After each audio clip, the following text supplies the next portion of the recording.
Wendy, man.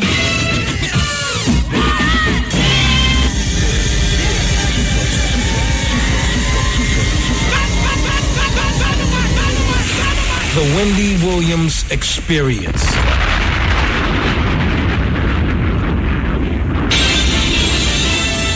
And now we're pleased to bring you our feature presentation. Ladies and gentlemen, what your ears are about to witness, the greatest queen of all time. Party people in the house. Turn it up, yo. Turn it up. This is it. Allow me to reintroduce it. From west to east. Just better get it right. Y'all know the name. Wendy Williams. Been in this game for a while. I hate to brag. Ain't nobody It is phenomenal. like the queen. Right here. Who the world is this? So much drama. From yo block to yo block, heard of the number one female. Been doing this for years. Every barbershop, beauty salon. Who the world is this? So much Again and again. Wendy Williams, bringing your name up. A lot of you haters scared to death. She at it again. Wendy Williams. She in it to win. Wendy Williams. She back and she staying. Wendy Williams. The ain't playing. I like to present you the winner of the Game Shoes of the Year award. Once again. Introducing the queen. La, how you doing? All right. Hey, everybody. Oh, welcome to the Wendy Williams Experience. It's nice to be here. I almost fell off my chair. It's going to be a great show just by virtue of it's Friday and anything goes. Dr. Hilda is coming in today. Remember she was supposed to be here last week? Well, she's coming today, and she's coming during Advice Hour, and her full name is Dr. Hilda Hutcherson. She's an MD and co-director of the New York Center for Women's Sexual Health. And her book is called What Your Mother Never Told You About Sex. And we are going to luxuriate in her knowledge and her company and her wisdom during Advice Hour. And around Advice Hour, all the other stuff that we do. A toe is a toe. We gossip, It's going down. It's right here, and it's Friday. All right, so it is what it is, and the phone lines are open at 866-GET-WENDY. I'm Wendy Williams, and welcome to my radio show. It's called the Wendy Williams Experience. This is a Wendy Williams exclusive. Yeah.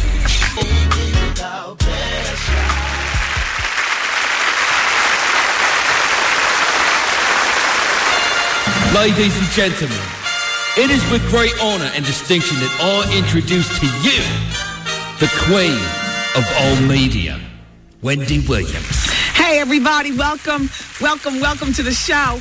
Did I mention that Dr. Hilda's coming during Advice Hour? Okay, well, for the Hour of Truth, gossip. But I actually have something that probably belongs in Advice Hour, but Dr. Hilda's going to be here, and I definitely want to hear everything she has to say regarding what your mother never told you about sex. But for the men during the Hour of Truth, I've got, thank you, Annalisa Pendergrass. I've got 5 tips to become a better listener for men, because you all don't listen. So I'm going to give you 5 tips. You ask what you can get your woman for Valentine's Day? How about listen to us? Listen. That's a tip that's a gift money can't buy.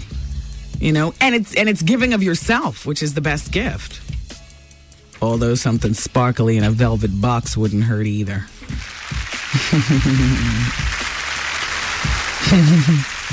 Hello. Yes, hi, Wendy. Hi, how are you? I'm okay. Good. I just wanted to say that that's my daughters. Hello. Hey, girls. We love you. Thank you. And may God bless you and keep you strong and healthy mentally and physically wise to keep doing what you're doing, girl. Thank you. And Wendy, I want to say this. I was on the train and I left my MP3. Somebody stole my MP3 off the train. Oh, I'm sorry to hear that. Yeah, please. People are so shallow. Yeah, they are. If you find something, you pick it up and you try to hand it back to the person. Yeah. All right. Thanks for calling. What's an MP3? What is that? Is that one of those things that you all use to keep up with each other? Yeah. I don't know why you bother. Wow. You know what I'm saying? Why, I can't be bothered with that stuff. Hello? Hey, Wendy. Oh, it plays music, you said. Okay. Hi, sir. How are you? I'm fine. How are you? Good. Okay, I have a quick question for you. Mm-hmm. What would you do? All right, me and my mother really haven't had, like, a really good relationship and whatnot. Mm-hmm. We've only known each other for about 6 or 7 years, something like that, you say. So she, like, recently found out that I'm gay or whatever, and I have a boyfriend. Mm. And it's like, she was in a lesbian relationship back in the past, and now she seems like she keeps condoning me to hell, and I'm going to hell, and a whole bunch of other things. First of all, who's she to judge? Where's she been for most of your life?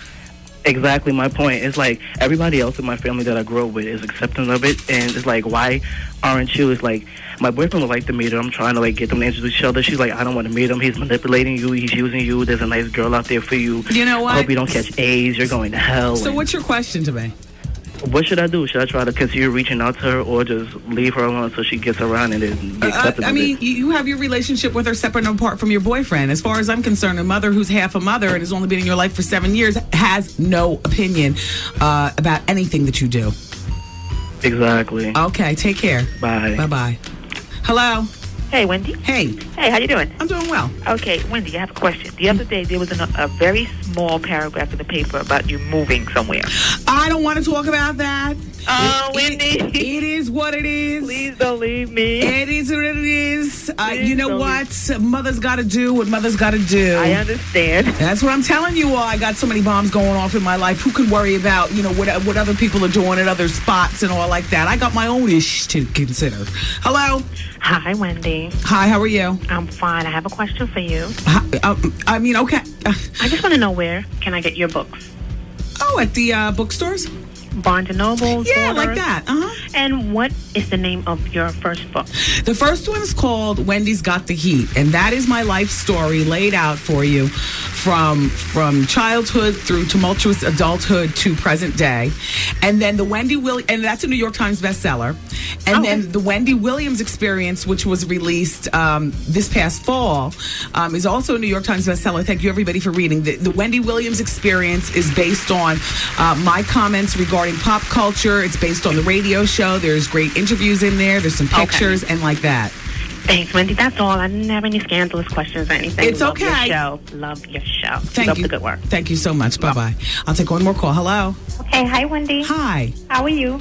I'm doing fine. How are you? I'm fine. I called to comment on the alum situation. Okay. You can go to your local drugstore, Walgreens, Rite Aid. You don't have to go to a health food store. Is it called alum? A-L-U-M? A-L-U-M. And it's sold in powder form? It's sold in powder form. Well, maybe we need to get it straight. So what aisle do they go on? Do they find it next to the deodorant or next to the douche? No, you have to go to the actual pharmacy. So you need a prescription? Yeah. No, you don't even. No. Okay, so the pharmacy. Ask for the alum. Go to the pharmacy section. Ask for the alum. Okay. If they don't have it, they usually order it for you. Okay. And you use it. It tells on the bottle. They use it for pickling, so you can imagine how tight it makes you. Pickle. So, yeah, pickling. Pickle. Girl, it gets you so tight. Let me tell you something. It doesn't even sound worth it. I think I just take my loose coochie and tell him if he wants it tighter, use my back door. Use too much. Only a teaspoon, and like he said, once every couple of months. Like twice a year. All right. Thanks for calling. All right. Bye-bye. Thank you. You guys, I have a blind item for you regarding 2 lesbians. Here comes Art to the microphone. All right.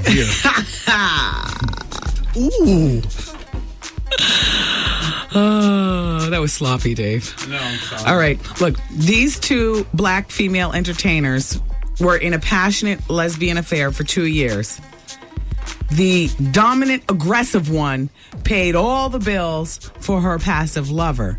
She also gave her a clothing allowance and a separate monthly allowance, as well as a bling allowance. They traveled to exotic locations and partied at underground lipstick lesbian spots. They lived big baller style until their relationship came to an abrupt end. The allowances stopped, the bills went unpaid. Since then, the passive one has had extreme financial difficulties. She can barely keep groceries in the cabinet and the electricity on. I smell an interview. They just say just 2 female artists, right? No, they call it entertainers. Oh, I got 2 of them. Okay, it's 2 black female lesbian entertainers. Okay, you write down 2 names, because then I'm going to write something down also. 2 pairs. Oh. 2 well, one of... Okay.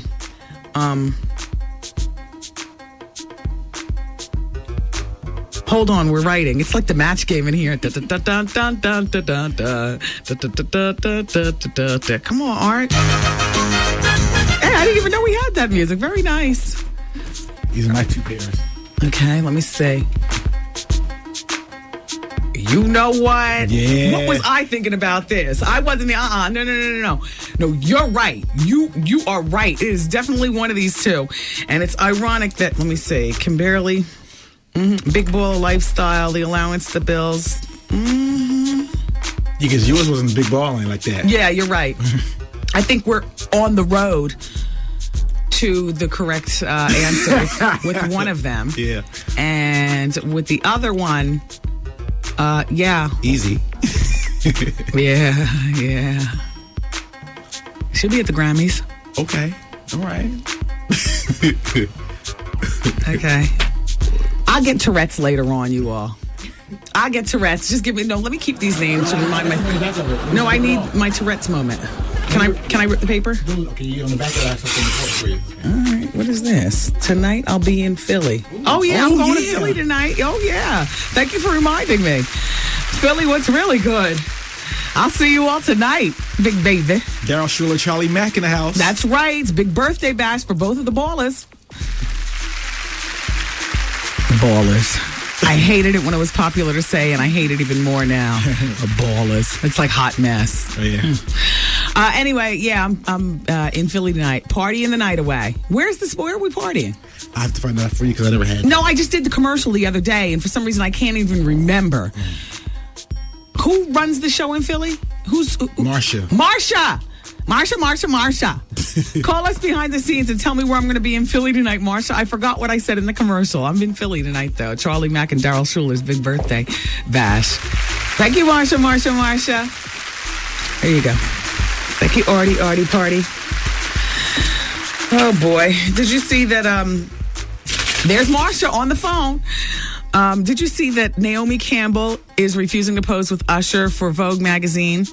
Well, I think this is like Italian Vogue or something like that. I don't know. It could be American Vogue, but I could have sworn it was overseas. Is that Marsha calling? Apparently not. So instead, they're going to put Puffy in the picture with Naomi. Well, Puffy and Naomi have been longtime friends. It's just that Puffy didn't get turned out by Naomi the way Usher did. Although Puffy can't, because Puffy's a regular girlfriend who has been a blind item recently. How's Missy and Trina doing? Okay, let's go into a break. Is it time to go into a break? Oh, okay. Queen Latifah is hosting the Grammys this year. That's going to be good. February 13th, which is a Sunday night. Shout out to Monifa. She's a good friend of Latifah's. Monifa, we haven't heard from in a long time. What is Monifa doing now? What kind of music is she doing? She's raising her daughter. Yeah, but she was on the club circuit for a moment. Oh. Doing like, Byron Stingley-esque, dance music that we all love so much, particularly, us in Jersey. We love, dance music. Anyway. Also, that's Ace Capone's birthday party, too, and it's at the Rhythm Ballroom. Whoa, that was Marsha right there? Yes. The Rhythm Ballroom. Now, you're from Philly. Do you know where that is? I have no idea. I haven't been to Philly in years. Shout out to Gangster Lou. He the one called me, too. Hey, Lou. It's Wendy, man. Ex-boyfriend, he wants to fight me. How old is everybody? I'm 43. Oh! She's 38. Oh! And he's 40. The Wendy Williams Experience. Wendy Williams! Microphone check, 1, 2, 1, 2. Wendy Williams Experience. You inspire me to be better. You challenge me for the better. This is a Wendy Williams exclusive. It's Wendy. The greatest show on earth. Wendy Williams Experience. I'm not waiting at home for you. Hey, yo, check 1, 2. Check 1, 2. Flavor Flay just wants everybody to know that you are listening to the Wendy Williams Experience. Kanye, this that 1970s heritage that I served. Got this praise from a block away. Drinking sake on the Suzuki G and Osaka Bay. Playing soccer, stupid, staying the suckers, arms shaking away. Hey, everybody, it's the Wendy Williams Experience. Super Bowl Sunday is coming fast and furious. And for those of you who get into who's advertising and how much the advertisements are and stuff like that, well, America's favorite potato chip maker. I'm a Wise man myself. Wise barbecue chips. But Lay's potato chips are doing a 30-second spot during the Super Bowl, and the spot was directed by Spike Lee. It's starring MC Hammer, and it's going to air during the second quarter of the Super Bowl.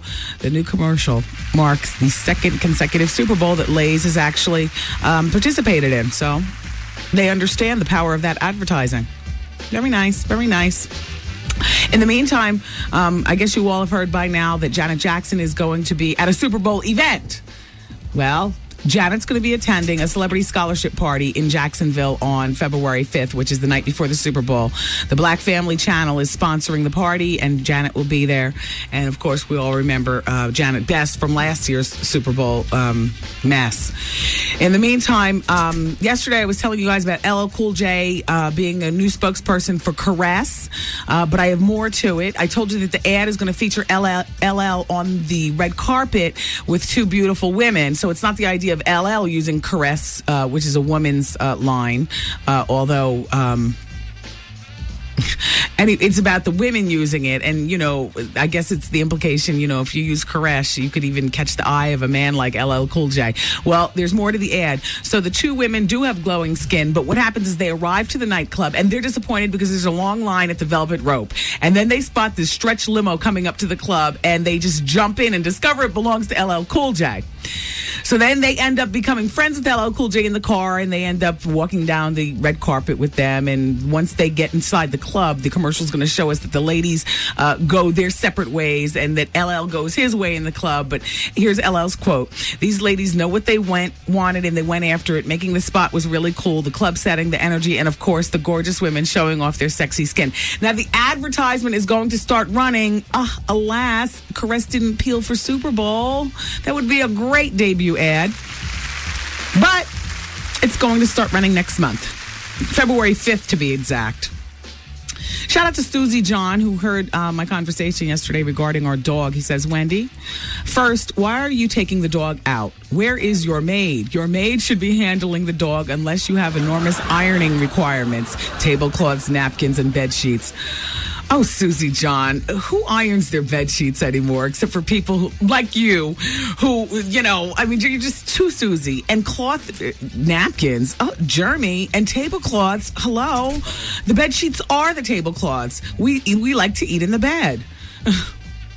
While it is very nice that Art wants to take Wilson, make sure that Art doesn't plan on rubbing his feet with lamb chops so that Wilson will lick his feet. And as for the excessive barking, pet supply catalogs. Oh, yeah, no, he doesn't excessively bark until he hears me walking around at, 6 o'clock in the morning. Look, it's all been handled. Art, you ready? I'm ready. All right. Woof, woof. And no lamb chops. Unless, of course, you're going to share the experience with the experience. Uh-oh. He's never had table food, though. That would make him sick. He's never had that. Oh, man, I got to tell you something. Kiki lives in Jersey, but the Philly part of Jersey, so she's going to be with us tonight at the club. What club is it again? The Rhythm. The Rhythm nightclub in Philly. That's where I'm going to be tonight. But she says that Monifa was with Teaspoon from the New York Liberty. And who is Teaspoon? Teresa. Oh, Teresa Witherspoon. Yeah. Another person said Monifa has gained a lot of weight. She drew a picture of a house and said, that's Monifa. I don't know. I mean, it happens.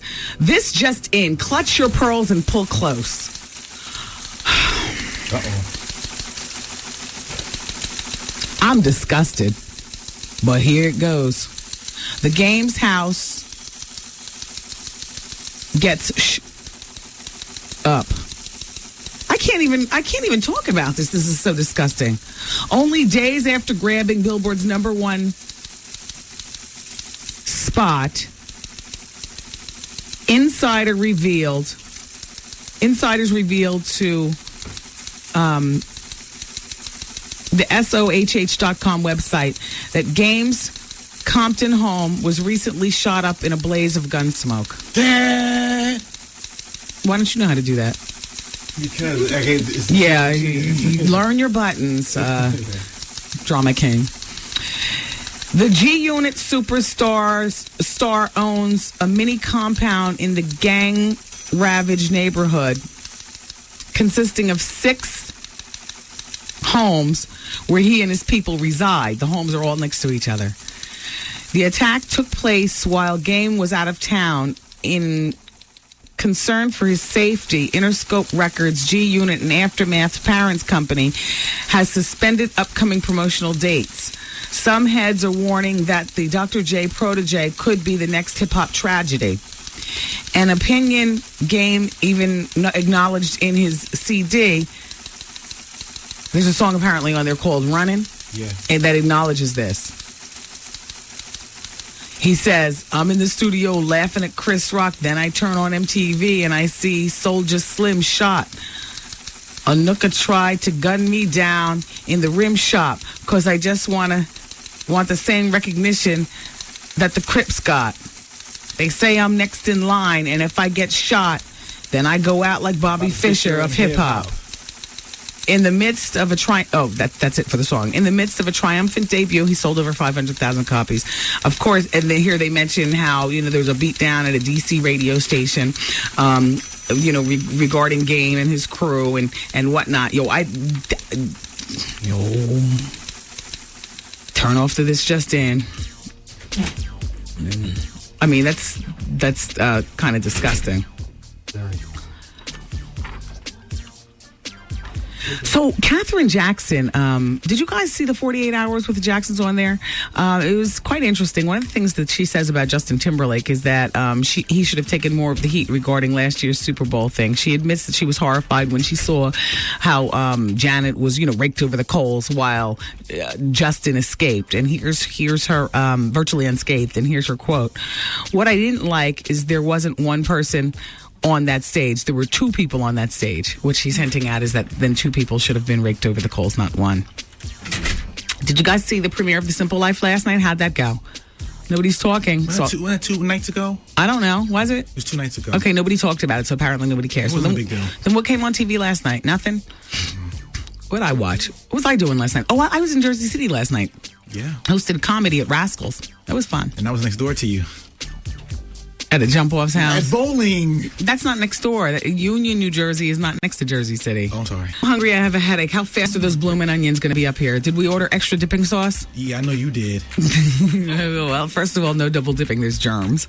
Second of all, I'm a sauce-nista, so I like sauce for the onion and sauce to, pour on my hands, and they're just, I'm a saucy. Keep it here, everybody. Dr. Hilda, what your mother never told you about sex. Oh. She's coming up. She's our guest next hour for Advice Hour. Wendy, man. I've been with this guy for like 5 years, and I know you say don't cheat. I know, but I can't help it. I want to. You have intention on getting married? We're married. Oh, my God! The Wendy Williams Experience.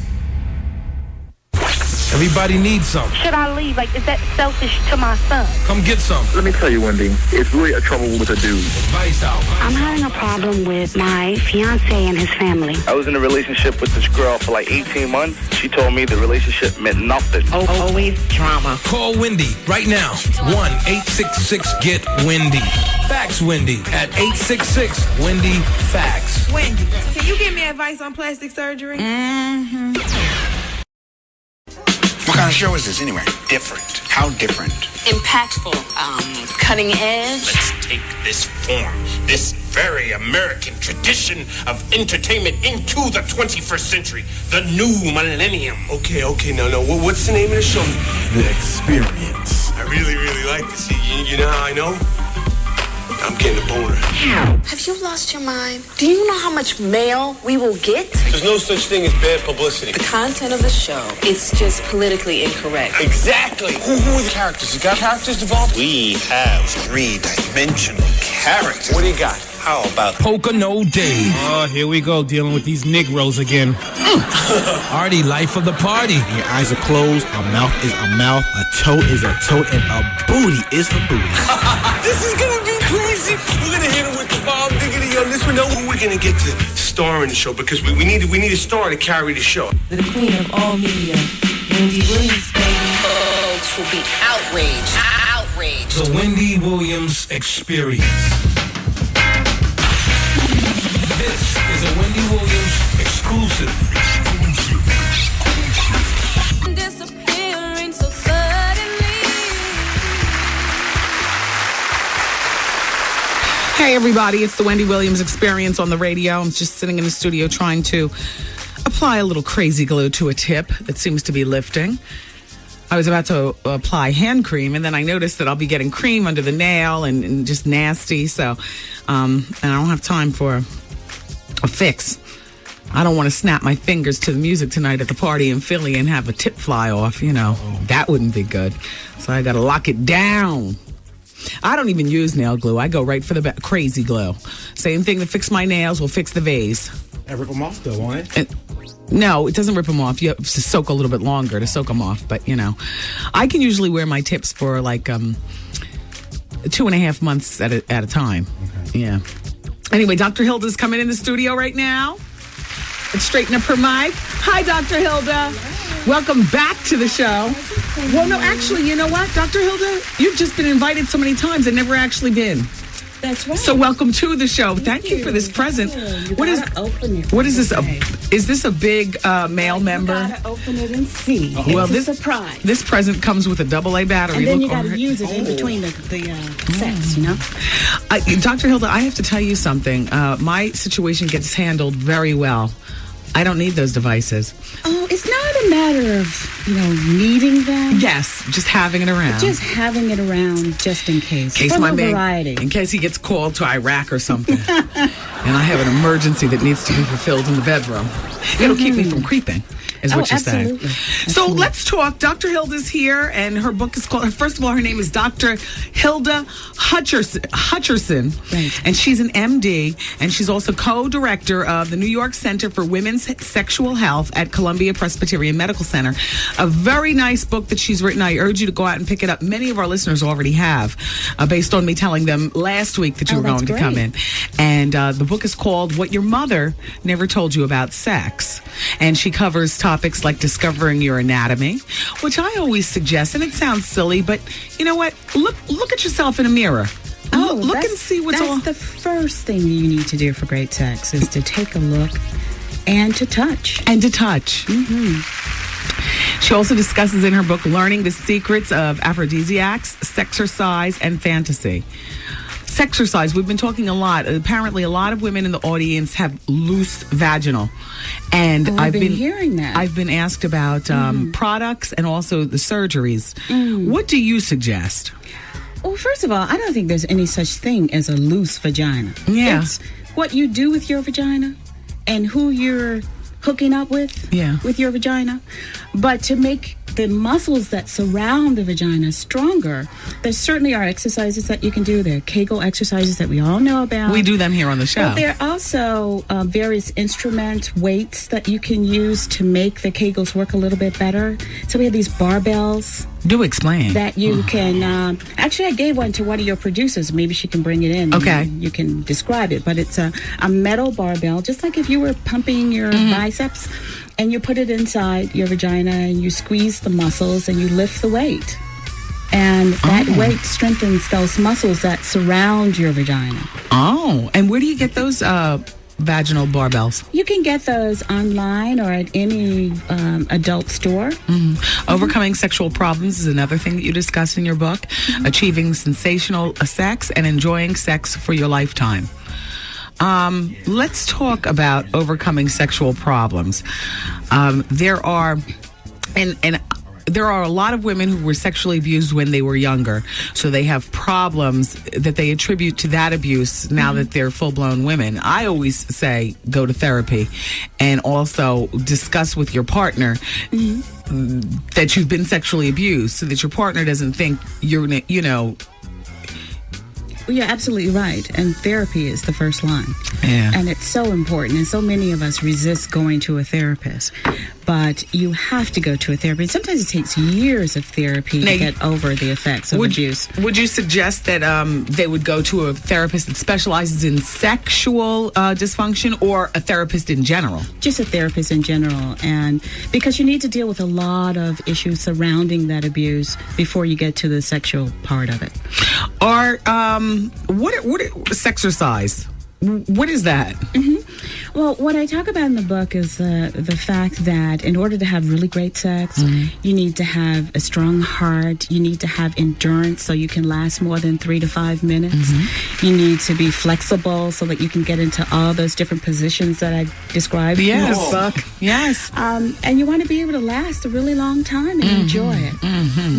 So your sexercise would be like starting your morning with a morning stretch. Stretching. And that would include, ladies, throw your legs over your head and you know, be do a split. Yes, exactly. Do some squats. Squats and splits and stuff. Now, what do you suggest for men? Men also need to do those kinds of exercises. He's laughing, because then they won't just choose one position, the same old position all the time. They'll be able to get into some really exciting positions and last longer than 3 to 5 minutes. And in addition to that, men need to do Kegel exercises as well, and they don't realize that they can do that same kind of exercise that we do, the Kegels, and it increases their orgasm and gives them more control over when they have an orgasm so they can last longer. Yeah. A lot of women, surprisingly, have never performed fellatio. Yeah. And what are some beginner tips? That's one of the things I just don't understand. How a woman could refuse to perform fellatio. First of all, men love it. Yes. So if you want him to do all these things for you, you got to do some stuff for him. Yes. And that's the best way to get him to take care of you. Yes. Is to take care of him first. And plus, it can be so much fun because it's so powerful. Yes, it is. You are in total control. It is. You know what I'm talking about? I suggest a popsicle. Just start with a popsicle. Start with a popsicle. Start with a cucumber. I mean, just first. Right, exactly. Get some inanimate object to practice on first. And then go with your partner. Start really simple with just simple licks, and then he'll start telling you what feels good and direct you further. Exactly. And a lot of women have never achieved orgasm. Oh, yeah. Which... Yeah, there are about 10 to 15% of women have never had an orgasm in any form. Now, in any way. What is the biggest form for women who do achieve orgasm? What is the biggest way they achieve it? Through intercourse or through self-pleasure? Self-pleasure. Self-pleasuring, and that's how women learn how to give themselves orgasms. See, ladies, you have to learn how to touch yourself. You got to touch yourself. Yeah. That's the beginning. And once you learn what gives you pleasure and how to bring yourself to orgasm, then you can teach your partner what to do. Right. And now we have this term here on the show, the panic button, and we find it to be effective. Actually, it was suggested by Art, my executive producer. The panic button, Dr. Hilda, is when your man is just going so long and it just hurts, and so if you just take your finger up to the first knuckle and just insert. Have you ever heard of that? No. No, see?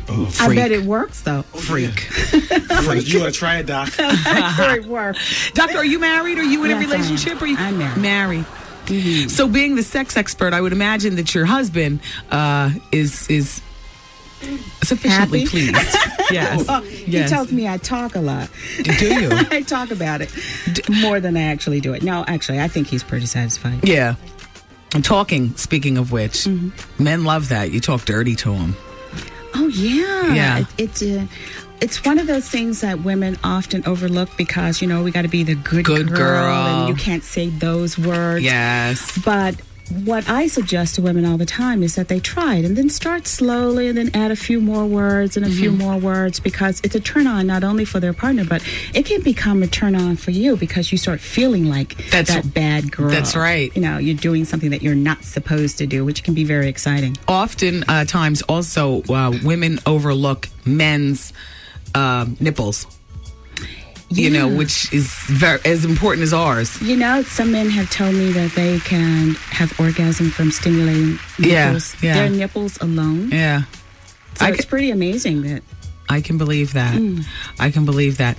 So what are some other things that are helpful to women? What your mother never told you about sex? Because usually the sex talk from a mom is a very basic talk. Well, most of us don't get any talk at all from mom other than, you know, don't do it, stay away from it, and it's dangerous. But I think the first thing, as I said before, that women have to do is to become comfortable with themselves and see themselves as being sexy. So you go out and you buy the sexy underwear, even if you don't have a partner. Buy the sexy bra and the thong and wear it and walk around your house nude and really feel comfortable with your body and seeing yourself as a sexual person. And then touching yourself and finding out what is it that makes me happy, that makes me sexually satisfied, so that you can then give that information to your partner. And I tell women, self-stimulate yourself in front of your man. Yes, they love that. See it. Oh, they love that. Turn on. Most of the time, you don't get to finish it because they're attacking you before you're done. But to actually show him what it takes to make you happy, I think is something that we often overlook in our sex lives and try to make our sex lives better. Yeah, and also people don't overlook the neck. You mentioned that in your book. Yes. One of those erogenous scenes. All that hot breath and then the licking and of stuff. The neck. Yeah, absolutely. Everybody and the back loves that. of the ear. Yes. And then there's one right in the bottom of your spine where your butt starts. Yes. For a man. Yeah. Oh, my. If you start flicking around there in that little spot and go just a little bit lower so he thinks you're about to go there. You need to try that. What about sucking toes? Well, she does talk about feet in the book, so that's Well, some people might have ugly toes, so I've never gotten into that. But Art is a foot fetish. He goes to foot fetish parties and whatnot. He really, you know, that's a big deal to him. But and then the belly. You know. Oh, yeah, the belly button and the area right below the belly button before you get to the pubic area can be extremely sensitive, especially in men. I'm not partial to a diaphragm. I don't like them. I've had one before. I don't like them. I don't know very many women who like a diaphragm. They're difficult to get out. They're difficult to put in. If your man is too big, he's knocking on it and you can feel it. And oh, you've had one that big? No, but I'm just suggesting for some of the girls out there who tell me about these humongous, you know, what's going on. I mean, I haven't had one in years. I didn't like it. What's your favorite form of birth control? Birth control pills. I think the pills work really well. They come in low dose now, so they don't have as many side effects. But actually putting that diaphragm in, I just don't find to be pleasurable. And I think most of my patients kind of, you know, avoid it if they can. Where your practice is actually at the New York Columbia Presbyterian Medical Center. What would people come? You make an appointment with you, and you don't take off your clothes. You sit on your couch and you talk about sex and sexual dysfunction. Well, no, you have to take off your clothes. Okay. Because I'm a gynecologist. Okay, that's what I'm getting at. I was going to say, I see MD after your name. Yeah. You are a gynecologist. I'm a gynecologist. Okay, and do you have a website or something like that? No, I don't have a website. Okay, well, if you are in New York and you're in need of a good gynecologist, her name is Dr. Hilda Hutcherson, and she's at the New York Center for Women's Sexual Health, Columbia Presbyterian Medical Center. Now, we're going to be taking phone calls, so you can ask Dr. Hilda your questions regarding sex, sexual dysfunction, great sex. Oh, there goes Art passing his business card. She's married. What is this for business? Oh, okay. It's our business. Yeah. Exactly. All right. Anyway, look, the phone lines are ringing. The telephone number here is 866-GET-WENDY, 866-GET-WENDY. The book is called What Your Mother Never Told You About Sex. If you were at all interested in having conversation with the doctor, if you have a question, please call now. And we'll continue with Dr. Hilda Hutcherson, Hutcherson, MD. What's your office telephone number? It's 212-305-1107. 305-1107 in the 212. And we'll return with the doctor and advice hour next. It's Wendy, man. Hello? What's going on, Remy? What happened with you and Gloria Velez? Talking mad reckless to me. FYI, I never got robbed in my life. Who be letting Gloria Velez rob me? The Wendy Williams Experience. rocking your station, dropping hits across the whole nation. Wendy Williams rocking your afternoon.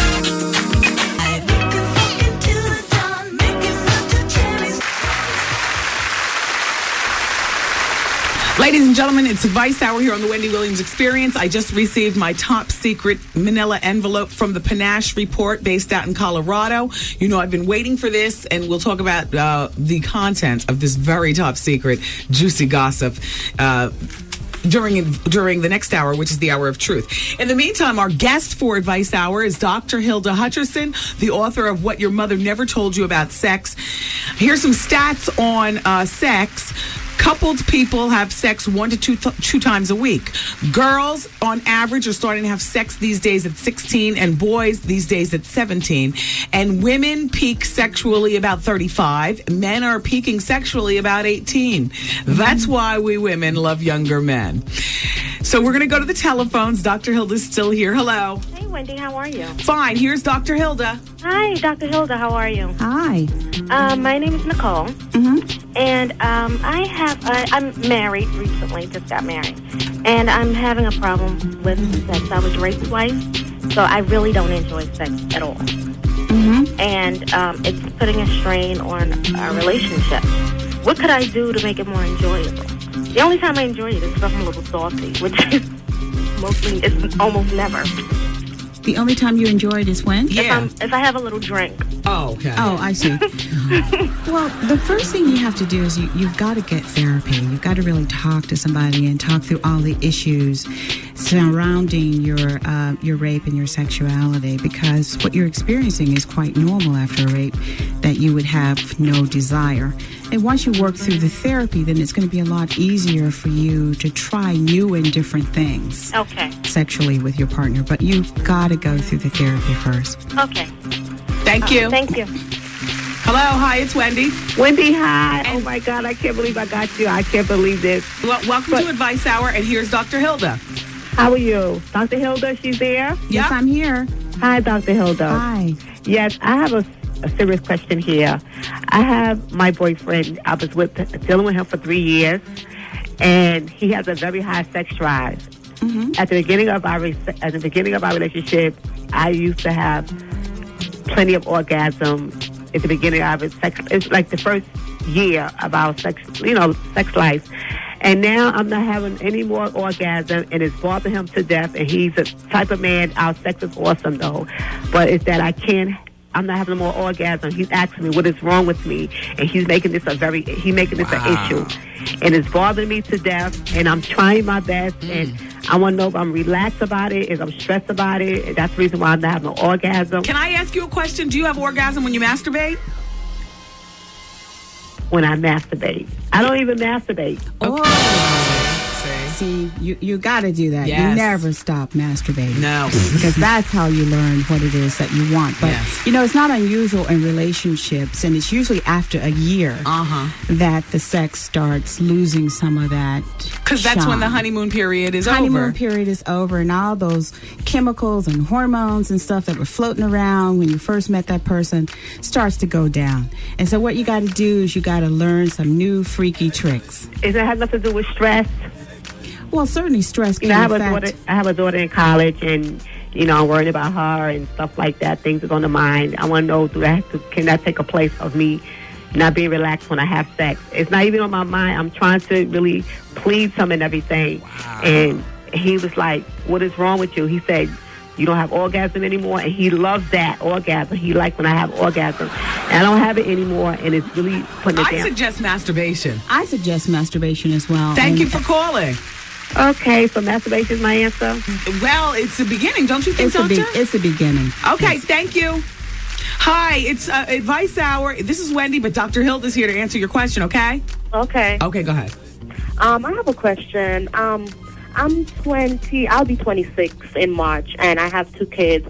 And I've been molested when I was a young girl, and I've noticed that lately in my relationship, I don't enjoy sex at all.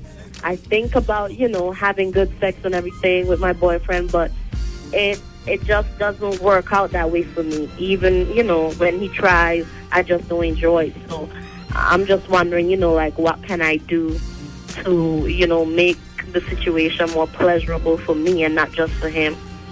Well, first of all, again, if you've been abused or molested, the first thing you got to do is go to therapy and work through those emotional issues. And then the second thing you got to do is concentrate on the pleasure when you're having sex with your partner, not thinking about pleasing him or what he's thinking or what he's feeling, but only what you're feeling. Dr. Hilda, would you suggest that the women that go to sex therapy also take their significant other at some point or another so that it can be open dialogue? In the beginning, they should go alone, but then after a while, they should also bring their partners, yes, for the open dialogue. Okay, we wish you well. Thanks. Okay, thank you. Bye-bye. Hello, hi. It's Wendy, and you're on the air with Dr. Hilda. What's up, guys? Hey. We have a question. Okay, here's Doctor. Go ahead. Yes. Our question is this. Me and my coworkers here together, and we wanted to know this. When we're having, making love or having sex with our partner, sometimes we urinate. Why is that? Well, it may not actually be urination. It may be ejaculation, something called female ejaculation. Right. That women are capable of doing. Not all women, but about 15% of women do ejaculate during sex. 50 or 15? 15%. And it may be even higher, but for some women it's only a small amount, and for other women it could be like a cup or 2 cups. Yeah, it squirts. Tremendous amount. Yeah, it squirts. Exactly. Just like you feel like you're and it comes out of the Too same much hole that the urine comes out of. Yeah. So it can be very confusing. Women think they're urinating when in fact they're ejaculating. But when you realize what you're doing, you're just like, enjoy yeah, it. exactly. Just have fun and enjoy it. Yeah. Yes. Okay, thank you for calling. Hi, it's Wendy. And it's Advice Hour, and Dr. Hilda is here. Go ahead with your question. Okay, I have 2. My first question is it uncommon for a female to only reach orgasm when masturbating? Because myself and a few other people I've spoken to have stated that they've only been able to do it, when pleasuring themselves. And manual or, I guess, penetration sex just doesn't do it. Yeah, that's very common because when you're masturbating, you know exactly what to touch, how to touch it, the right pressure, rhythm, everything. Exactly. But that's why you need to do it in front of your partner so he can see what you're doing. Yeah. But it's all about the clitoral stimulation, right? Absolutely. So how can a man do that with just penetration? You have to have your hand down there while he's doing his thing. You got a free hand. Listen, Beyonce, you can't just flip your hair on the pillow and lay your hands over your head. Wendy, I'm not one of those girls who just lay back and has he given you oral? Over. Yeah, oral. And then my other question is, actually, that was just my main question. Okay. Thank you so much.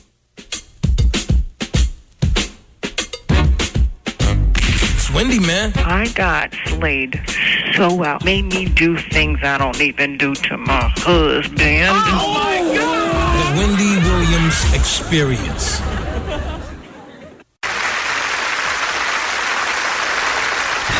Everybody, welcome to the Hour of Truth here on the Wendy Williams Experience.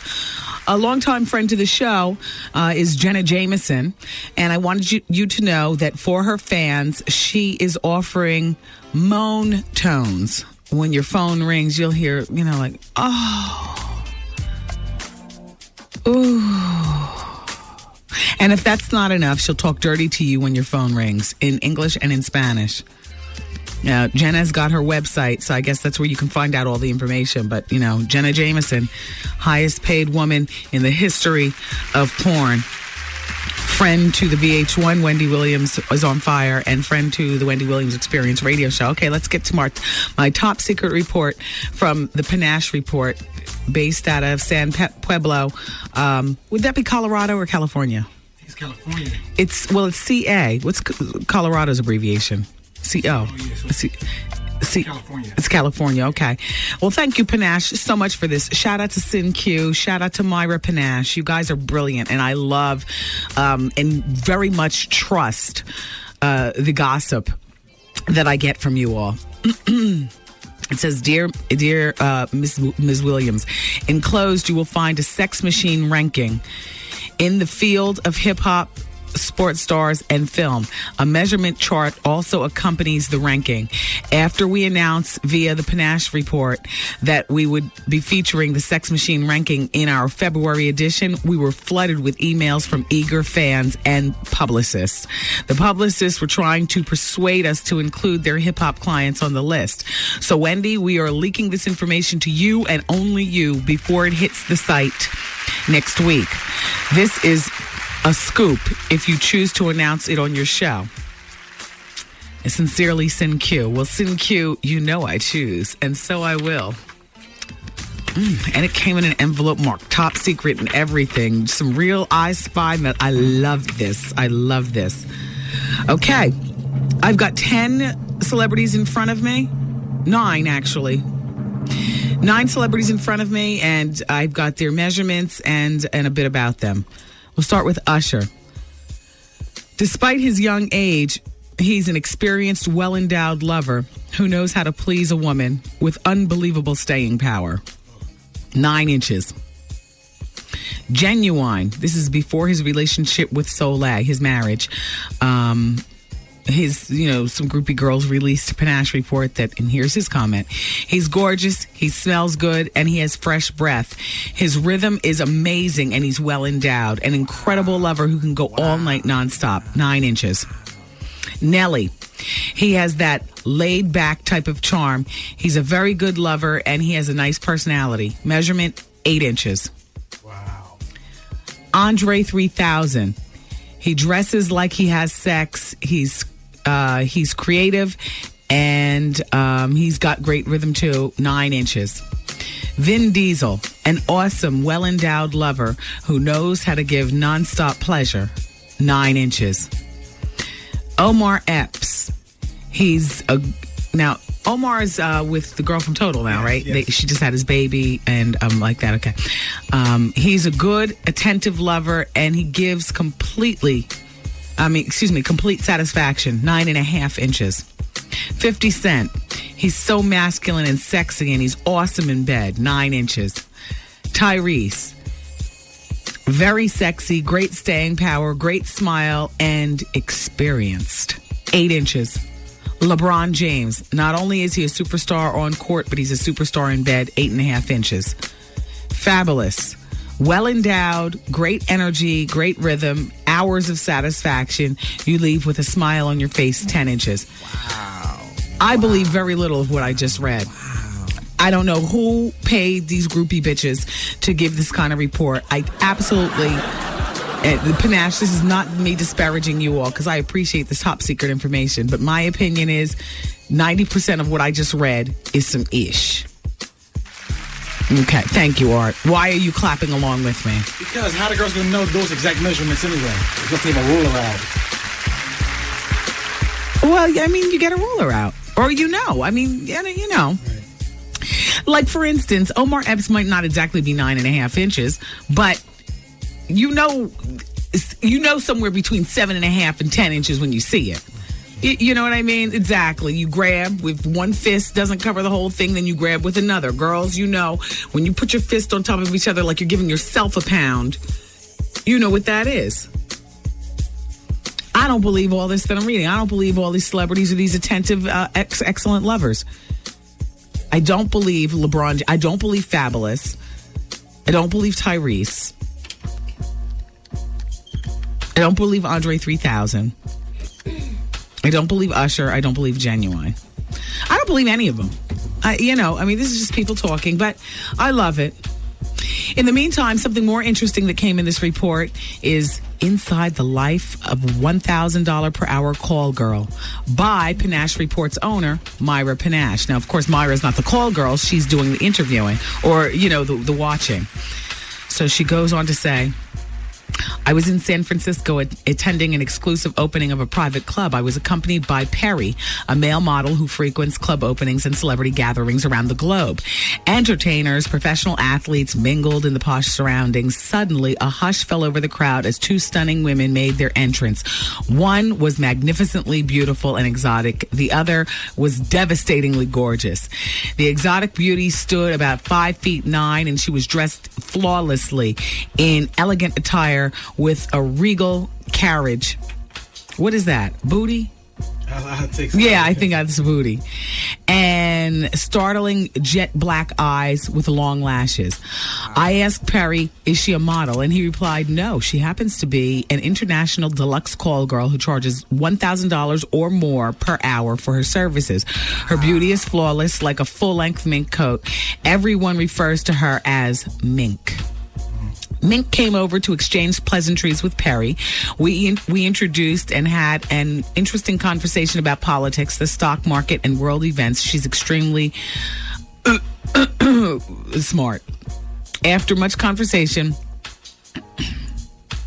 we discovered we were booked on the same flight to Montreal, another private party. We seemed to travel in the same circles. Perry stayed in San Francisco a few more days. When I arrived at the airport, Mink was at the departing gate. We boarded the flight, which enabled us to sit together. Her exquisite beauty and class was so captivating, the flight crew and passengers were left speechless.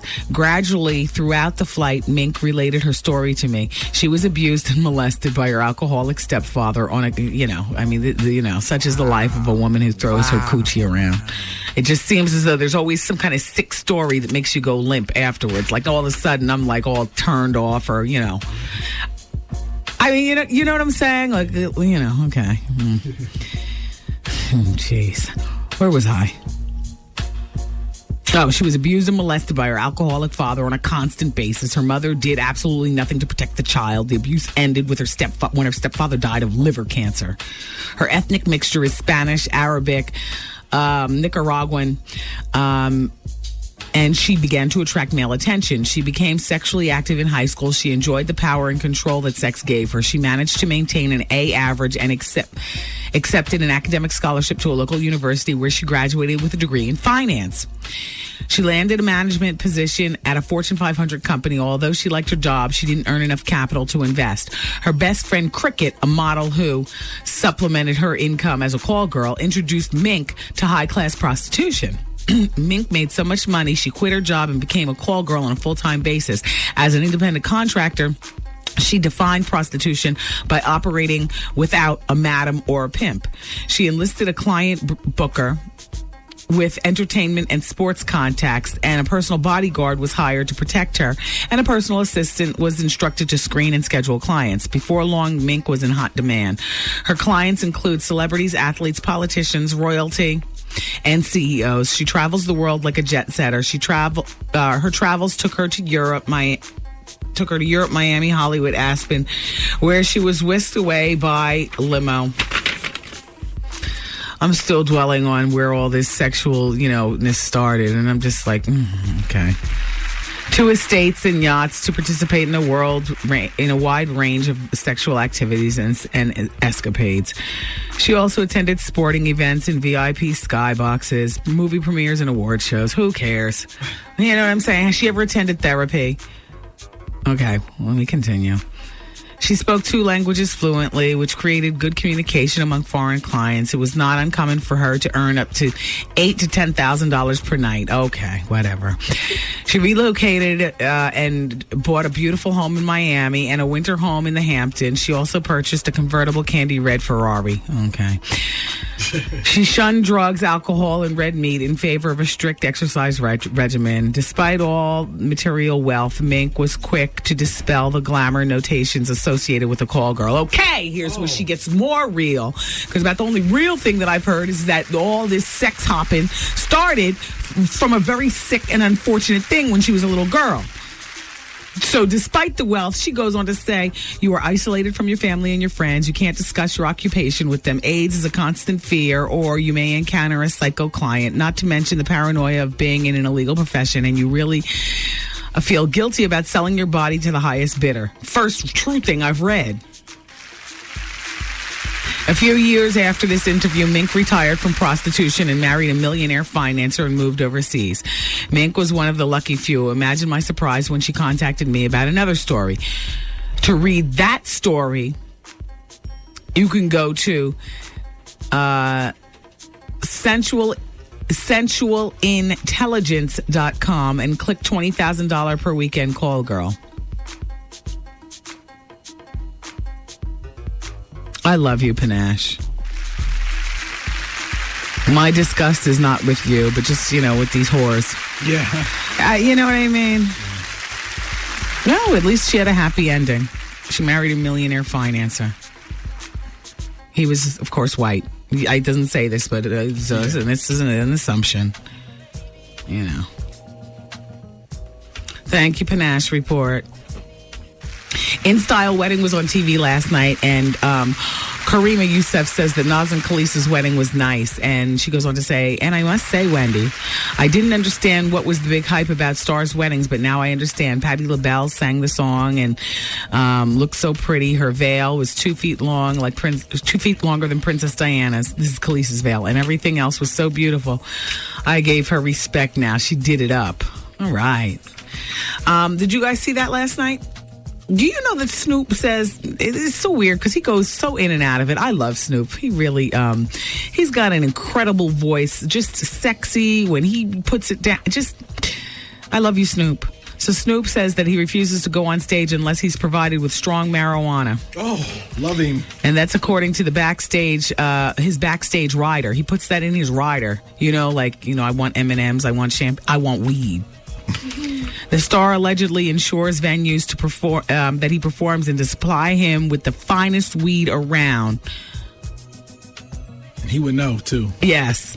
Other items on his rider include a Sony PlayStation, Moet champagne, a case of Corona beer, donuts, and a few cashews. What are the cashews for? Do you actually eat them from your palm, or do you stuff a girl's cat trap and then she squeezes them out? There you go. Like when you peel an orange and put the sections in there and then squeeze them out. You put a twist on everything, don't you? You got to put a twist. Uh-oh. That's how you keep it spicy. With a twist. A twist of grapefruit. A twist of oranges. Yeah. Anything but a squirt of whipped cream. All stink in the morning. Everything smells like rotten milk. Oh. You wake up with extra phlegm. All that damn dairy. All right, you all. Keep it where you got it. We continue the gossip during the Hour of Truth next.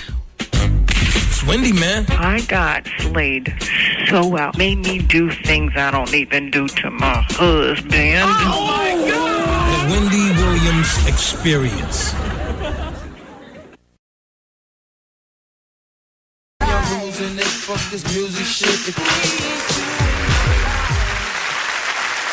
What I have in my hands is the Ray DVD. Oh, man, I can't wait. I think I'm going to watch this before I drive to Wisteria Lane on Sunday. You know what I mean? Oh, I can't wait until Sunday night. Ray, and then Wisteria Lane. Then the Heiress.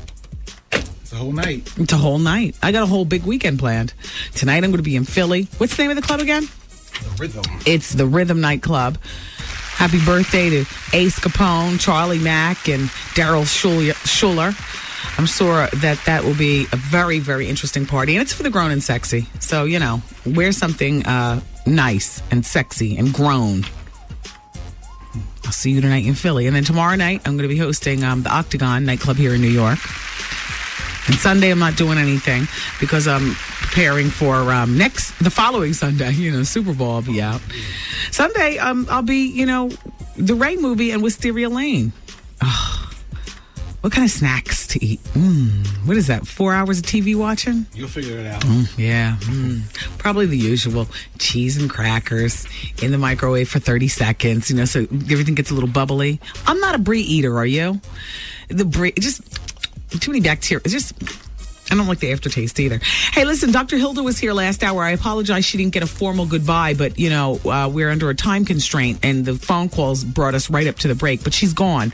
Dr. Hilda and I were talking behind the scenes, so I have a little bit of information for you all. First of all, this premarital sex thing, we're both thumbs up for it, because it's the people who marry and they were virgins who, well, I don't know what to do and he doesn't know how to do. Well, damn it, you should have test driven the car before you bought it, And ladies, Dr. Hilda and I both agreed behind the scenes. If the sex is not good and you are in your 20s, drop it. Don't even think about anything else. Life is too short. I don't care if it's your baby's father. I don't care. You know what I mean? If the sex is not good, drop him. But isn't it more than sex? Not in your 20s. Because what you're doing is you're trying to set yourself up for your life partner, perhaps somewhere in your 30s. But Dr. Hilda and I also agreed, and she was straightforth with this. She said, but if you're 35, 38, 42 years old, and all of a sudden the sex is not good, you might want to reconsider the whole drop it thing, because there's a certain amount of security, both financial and, just otherwise. You feels like going out on the whole stroll again, at that particular point, unless you really want to. Cheat. Doctor. And she used the cheat word, which cut me like a knife, because I prefer to soften it and say, handle your business elsewhere. She bought me this is an amazing, excuse me, gift that she brought me. Well, it has 3 independent functions of a shaft rotating and clitoral vibration and 8 levels of intensity and over 100 patterns of pure indulgence. So before Ray and before Wisteria Lane, maybe I'll take this baby. Maybe I'll take this baby on a test drive. Oh man, I've got some information to dispense to you about the Irv Gotti situation. But first, I wanted you to know that C Murder's new CD. It's going to be the truest bleh I ever said. It'll be out March 22nd. Yeah, he's still making music, isn't he? In jail? Yeah. Well, Koch Records is releasing it. The C Murder Project, like I said, March 22nd. And don't forget, Wendy Williams is on fire on the red carpet on VH1 Thursday, February 3rd at 11 p.m. Brand new show for you guys. Brand new show. Shout out to my VH1 family. I got a celebrity spotting in Philly where I'll be tonight. The Game and the rapper Charlie Baltimore. Haven't heard that name in so long. I thought she dropped off the face of the earth. They were apparently at the Houlihan's. What is that on City Line Avenue? There you go. Right across from Club Friday. There you go. Okay. Well, they were sitting together in the booth and she was feeding him and everything. Wendy, could Charlie be trying to get down with the G Unit because Murder Inc. is going down? She's supposed and her supposed beef with Irv Gotti. Smart move, Charlie, for a future rap career. Murder Inc. wasn't paying attention to her no-how, were they? No.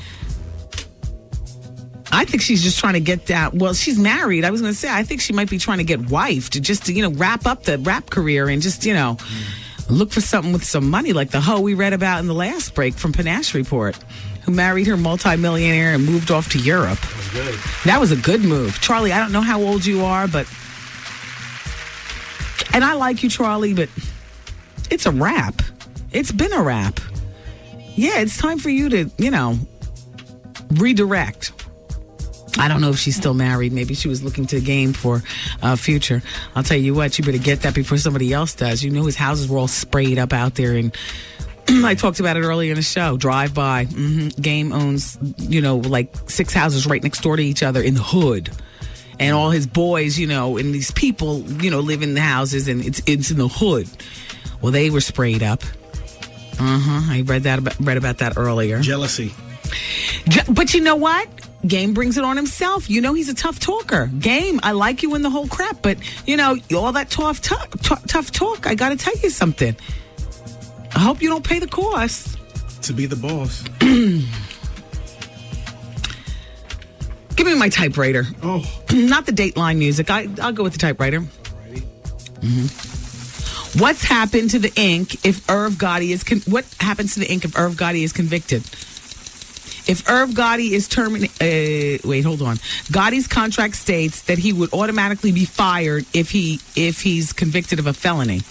If Irv Gotti is terminated, he'd be unable to fulfill his duties as head of the label, which would automatically dissolve the Inc.'s joint venture agreement with Def Jam.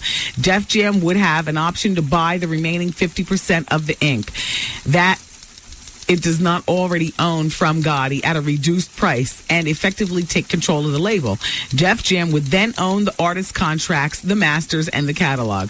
Regardless of their individual contracts, Ja Rule and Ashanti would become Def Jam artists, as would the other artists still on the roster, such as singer Lloyd, MC Cadillac Ta, and Black Child. If Irv were unable to be at the helm, it's possible that control of the company would be reverted to his brother Chris, who is the label's president, but since they are up on the same charges, the scenario seems unlikely. Here's the quote. The company has gone through some negative vibes and things, Ashanti recently told some people, but we're all strong. We're fighters. I didn't have anything to say. She had to throw that in there. I didn't have anything to do with it, but it just made us stronger, made us closer, and we're getting through. But you dropped him out of your bed like a hot potato, and you got with nice old Nelly, who's hung at 9.5 inches. That's who's digging her out, allegedly. You all keep it here, okay? Thanks. It's Wendy, man. I have a boyfriend, and I've been with him for maybe a little over 3 years, and he's just now telling me that he has a child out there somewhere that may be like 5 or 6 years old. The Wendy Williams Experience. What kind of show is this anyway? Different. How different? Impactful, cutting edge. Let's take this form, this very American tradition of entertainment into the 21st century, the new millennium. Okay, no. What's the name of the show? The Experience. I really like this. You know how I know? I'm getting a boner. Have you lost your mind? Do you know how much mail we will get? There's no such thing as bad publicity. The content of the show, it's just politically incorrect. Exactly. Who are the characters? You got characters developed? We have 3-dimensional characters. What do you got? How about Pocono Dave. Oh, here we go, dealing with these Negroes again. Artie, life of the party. Your eyes are closed, a mouth is a mouth, a toe is a toe, and a booty is a booty. This is gonna be crazy. We're gonna hit him with the bomb diggity on this one. No, we're gonna get to star in the show because we need a star to carry the show. The queen of all media, Wendy Williams, baby. Folks will be outraged. Outraged. The Wendy Williams Experience.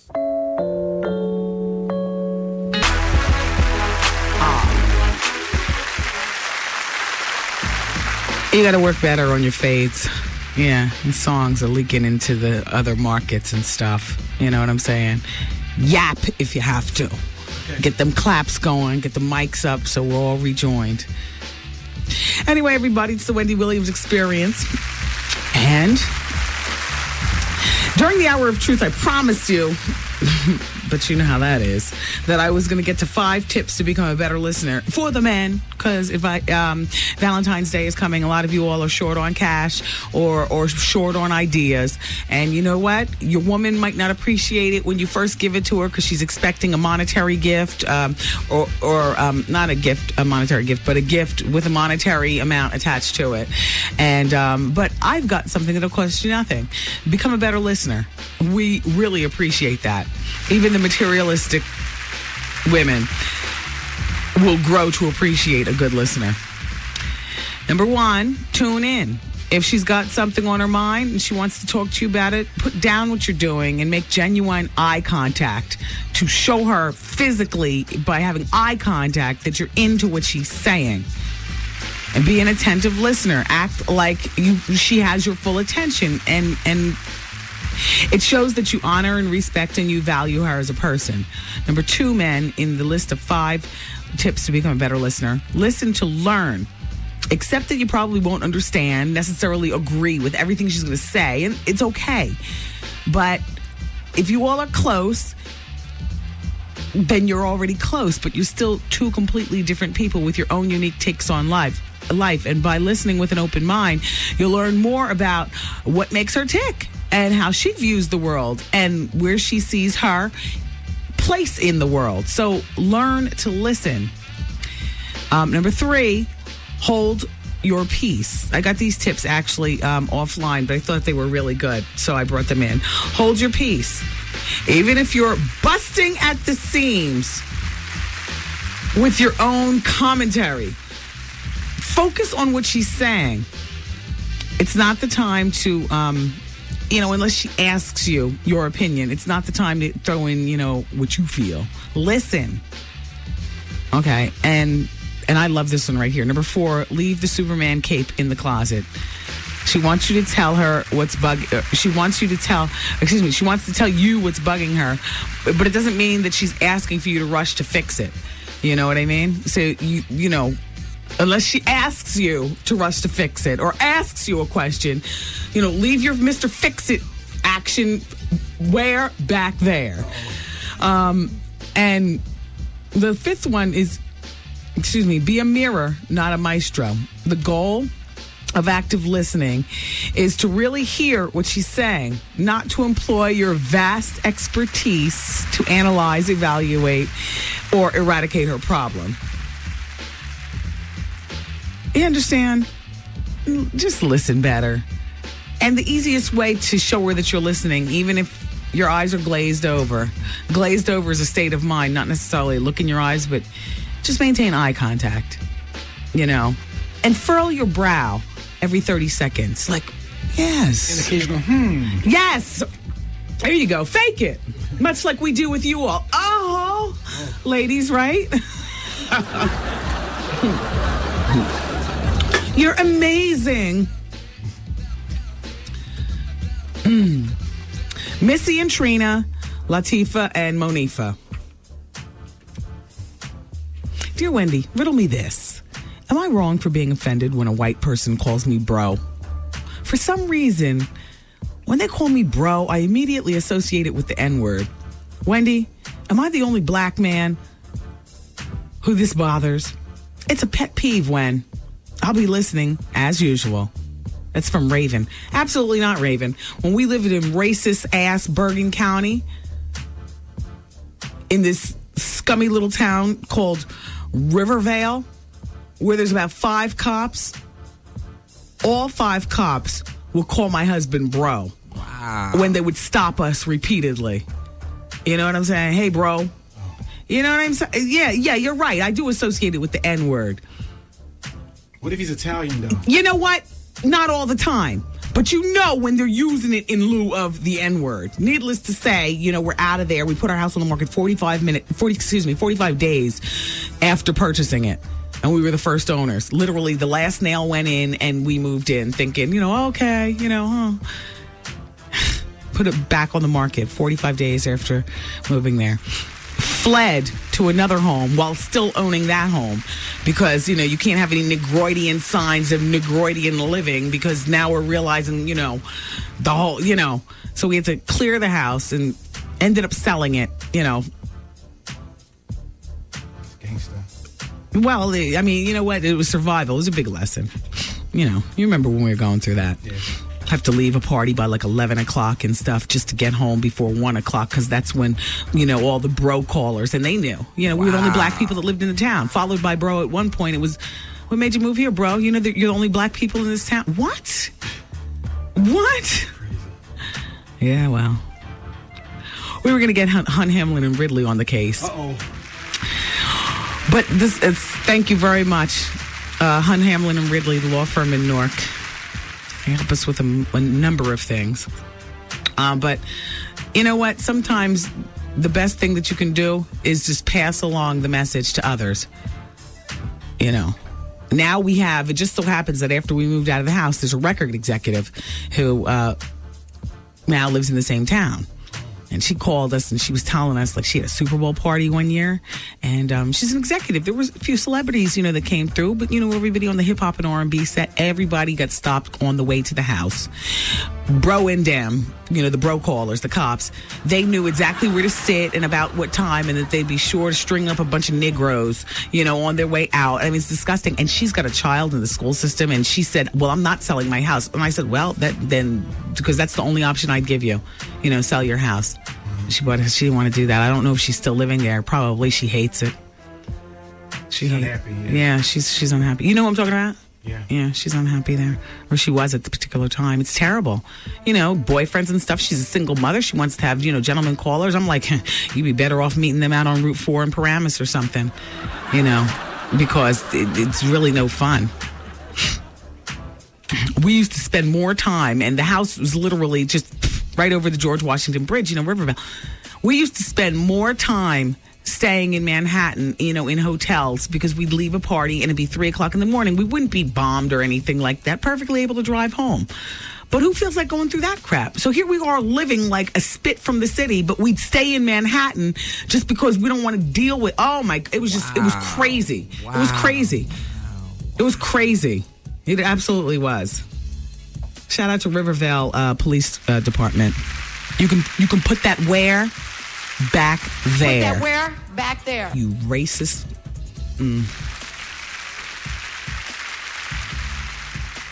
See, I wouldn't say that when we were actually owning and living there, because they would be the ones to trick up probably the racist salesperson who sold us the house. You know what I'm saying? She might have been in on it. Give them a tour and have them spit on the carpet and, smear excrement on the wall, because you can hear where I am. I'm at the radio. You know what I'm saying? Yeah. You can monitor my husband's car. You hear that and see that spinning from 25 miles away. So when nobody's home to be able to go and, just wreck the shop. Yeah. It was just crazy. It was just a crazy time. Anyway, I think that this Dame Dash is done. I think that he's through. Just harping on this, this whole fight game thing and everything. I mean, he's just mad because Jay-Z won and got the girl, and he got married to some woman. And he has a brand new baby from some other woman. Wow. And a crazy ass first baby's mother. And a son who needs more couch time than Anna Nicole Smith at this point.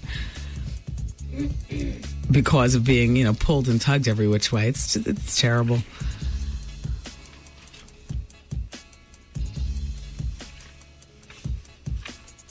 I don't know where that came from.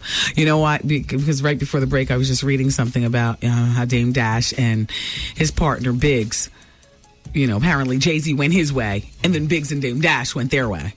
And they announced yesterday, or the other day, the formation of their new music group, which is called the Dame Dash Music Group, and they have artists that they've signed, and there's a pending partnership with the Wu-Tang Clan and MOP. Pending partnership. In the meantime, they have this boxer. This is something else that I have for the weekend. There's actually some sort of fight going on tonight. I know some of you people are going, right? Are you all going to the fight? Yes, we are, yes. Yeah. I'm going to be in Philly hosting that party. Otherwise, I would have gone there and, a red wig and some sunglasses and, a microphone someplace just to see what all is going down. But apparently, it's Curtis the Don Cordington and Curtis Showtime Stevens. Are these his fighters? Are these his boxers?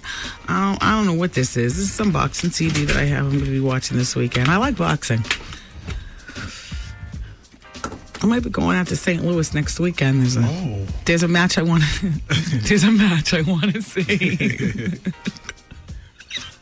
You can't sit still, can you?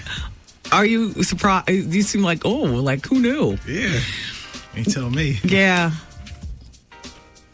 I like it. Mike Tyson turned me on to it back in the 90s. Yeah. Shout out to the champ. Yeah. The champ has left the building.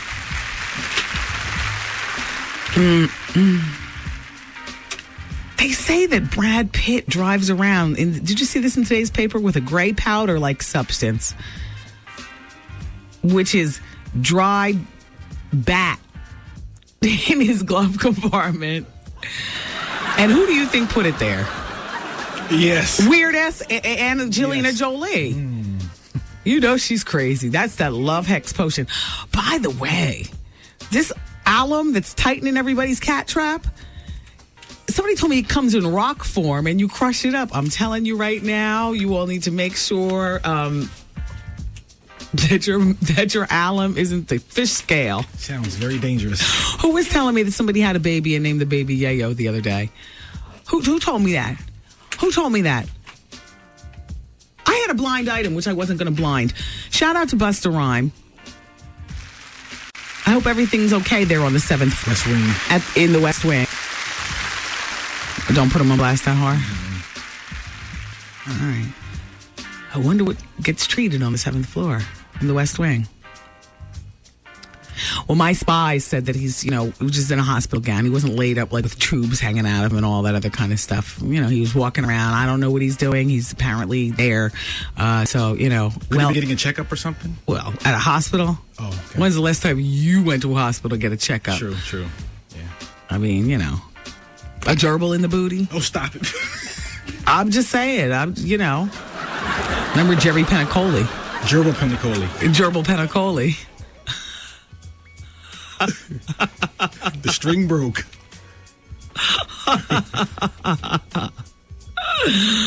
China said she jumped in the pool on the Surreal Life with her tampon string flailing.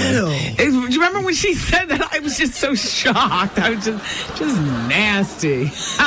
And she said she jumped in naked. So I guess she spread her legs far and we were able to see the string or something. I hope that VH1 puts an arrow at it, a blinking arrow, and slows down the jump as we, blurs out the cat trap, but arrow. Yeah, keep it here. It's the weekend.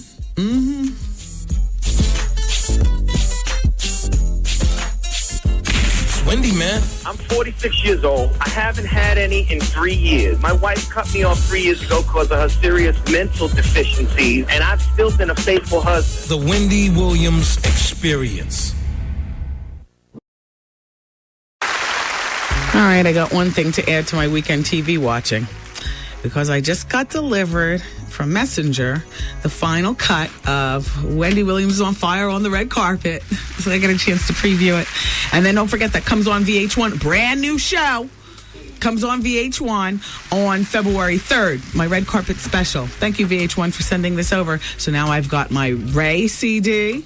Not the bootleg. It was actually sent over from the people. Yeah. Not CD, but DVD. And I've got Wisteria Lane to visit. Do the Gastineau girls start this weekend? I don't know. Well, shout out to Victoria Dillard. Victoria, I so love your stationery. Who is this young girl? Is this you when you're a little cherub, or is this your daughter? Just adorable. She says, hey, Wendy, just wanted to add my 2 cents, if you don't mind, about Missy Elliott's show. I taped it Wednesday night and watched it last night. The weakest part of the road to stardom is Missy herself. And here's the problem, in my humble opinion. Wendy, Missy performs when she performs in her videos and on award shows, she's so vital. You can't take your eyes off of her. But when she has to be herself, with her reality show, Missy's shyness comes out, hence the reason she hides behind the lollipop. Ooh, very good psychologically speaking, she says, like Linus in the Blanket. Art, you watched the Missy show. Is Missy painfully shy? Or not painfully shy, but do you... No, she is shy. When she came up here, she was very shy. Looked down the whole bit. Yes. She's very shy. I know. When she came up here, when? Months ago. Not on my show. No. She was in the building doing some recording. Oh, doing some recording in the building. So in your best psychological analysis, would you say that the lollipop is to Missy, what the blanket is to Linus? I totally agree. And when she's talking to the people, she doesn't really look at them at their faces. Oh, really? She's one of those? those? Around her. Yeah. Victoria, very good. Victoria is a woman of a certain age. She's very smart. Wendy's, it's been really disappointing because Missy has so much energy and screen presence in her videos. Look at the confidence that Queen Latifah displays in her interviews and even on the CoverGirl commercials. Also, take note of MC Light's charisma in her recurring role in Half and Half. Unfortunately, Missy has none of that on her show. Yeah, but you have to realize she has to be like Missy on her reality show. MC Light is playing a role, and Queen Latifah is playing easy breezy beautiful CoverGirl. You know how many takes that probably took, and the what she displays in her interviews. Yeah, you know what? You're right though. Queen Latifah does have great charisma and whatnot. I do love MC Light on Half and Half. She got the lollipop too. You ever say? Yeah, she got the lollipop too. What is that about?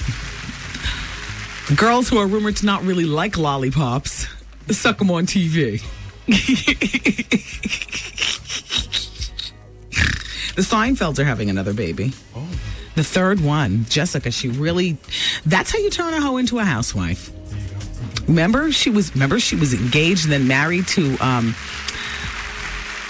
Susie John, help me. The Nederlander thing. A very, very wealthy man she married originally.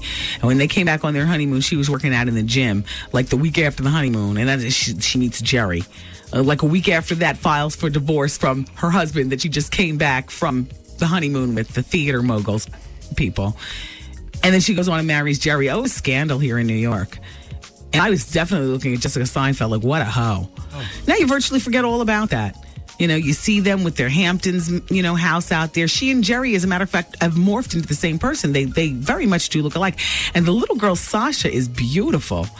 Well, they're expecting their third child somewhere between Sasha and this one. Another one came along. I didn't even know. But all I'm saying is that, their second daughter's name is Gigi Clementine Powers. And she was born...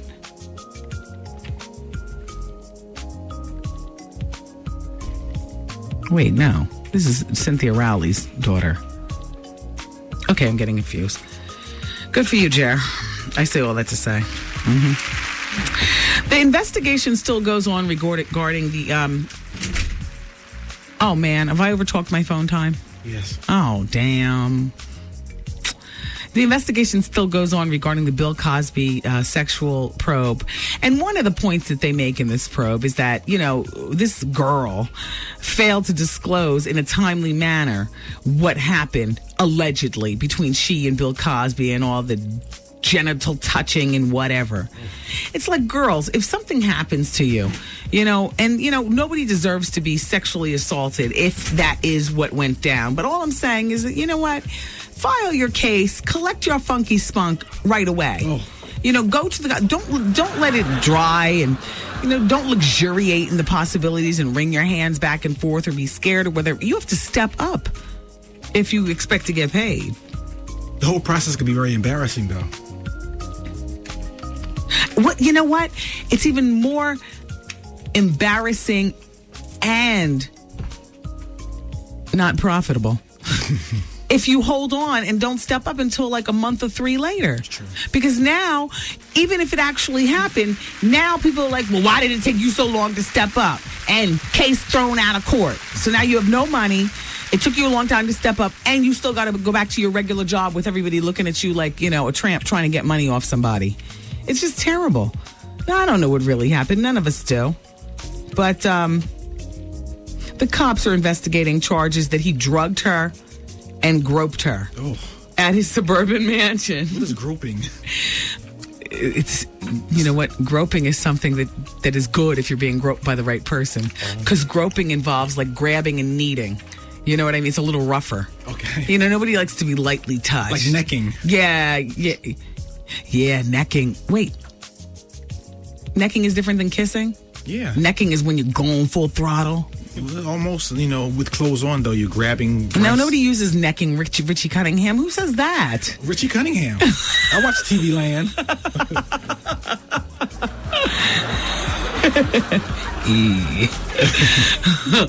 I'm about to sign off, but everybody...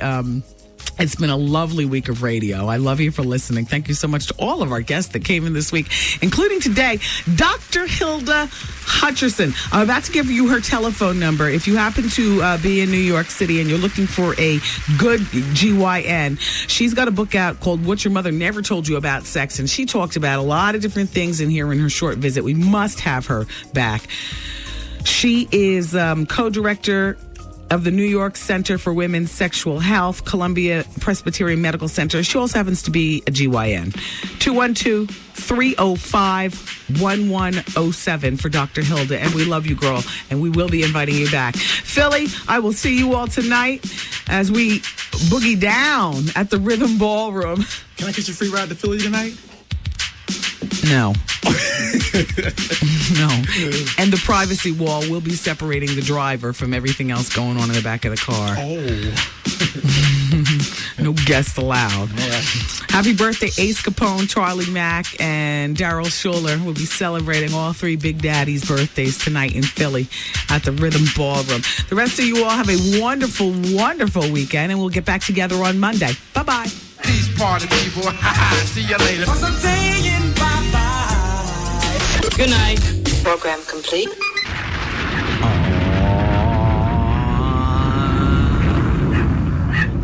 Okay, they're gone.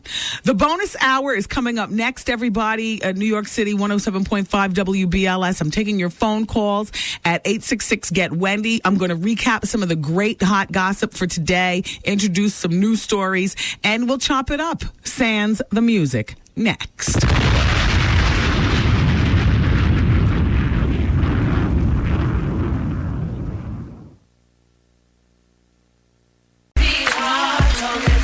righty. Excuse me. Thank you. Yeah, everybody. It's 107.5 WBLS. Today's R&B classic soul and the Wendy Williams Experience. Don't forget, Vaughn Harper comes in at 7 o'clock right after me with your Friday edition of The Quiet Storm. And, of course, your weekend programming here at WBLS is stellar. One of the highlights of weekend programming here is the legendary Hal Jackson. Love him. I saw Hal as I was exiting the building the other day. What he doesn't know is that the day after I saw him as I was exiting the building, and he always has kind words. Hey, Debbie, his wife too, nice people. I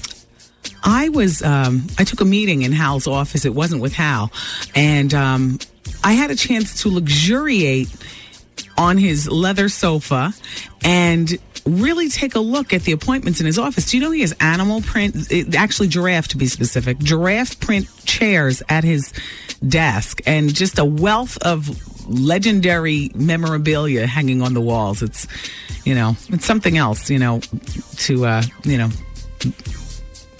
observe how long he's been around.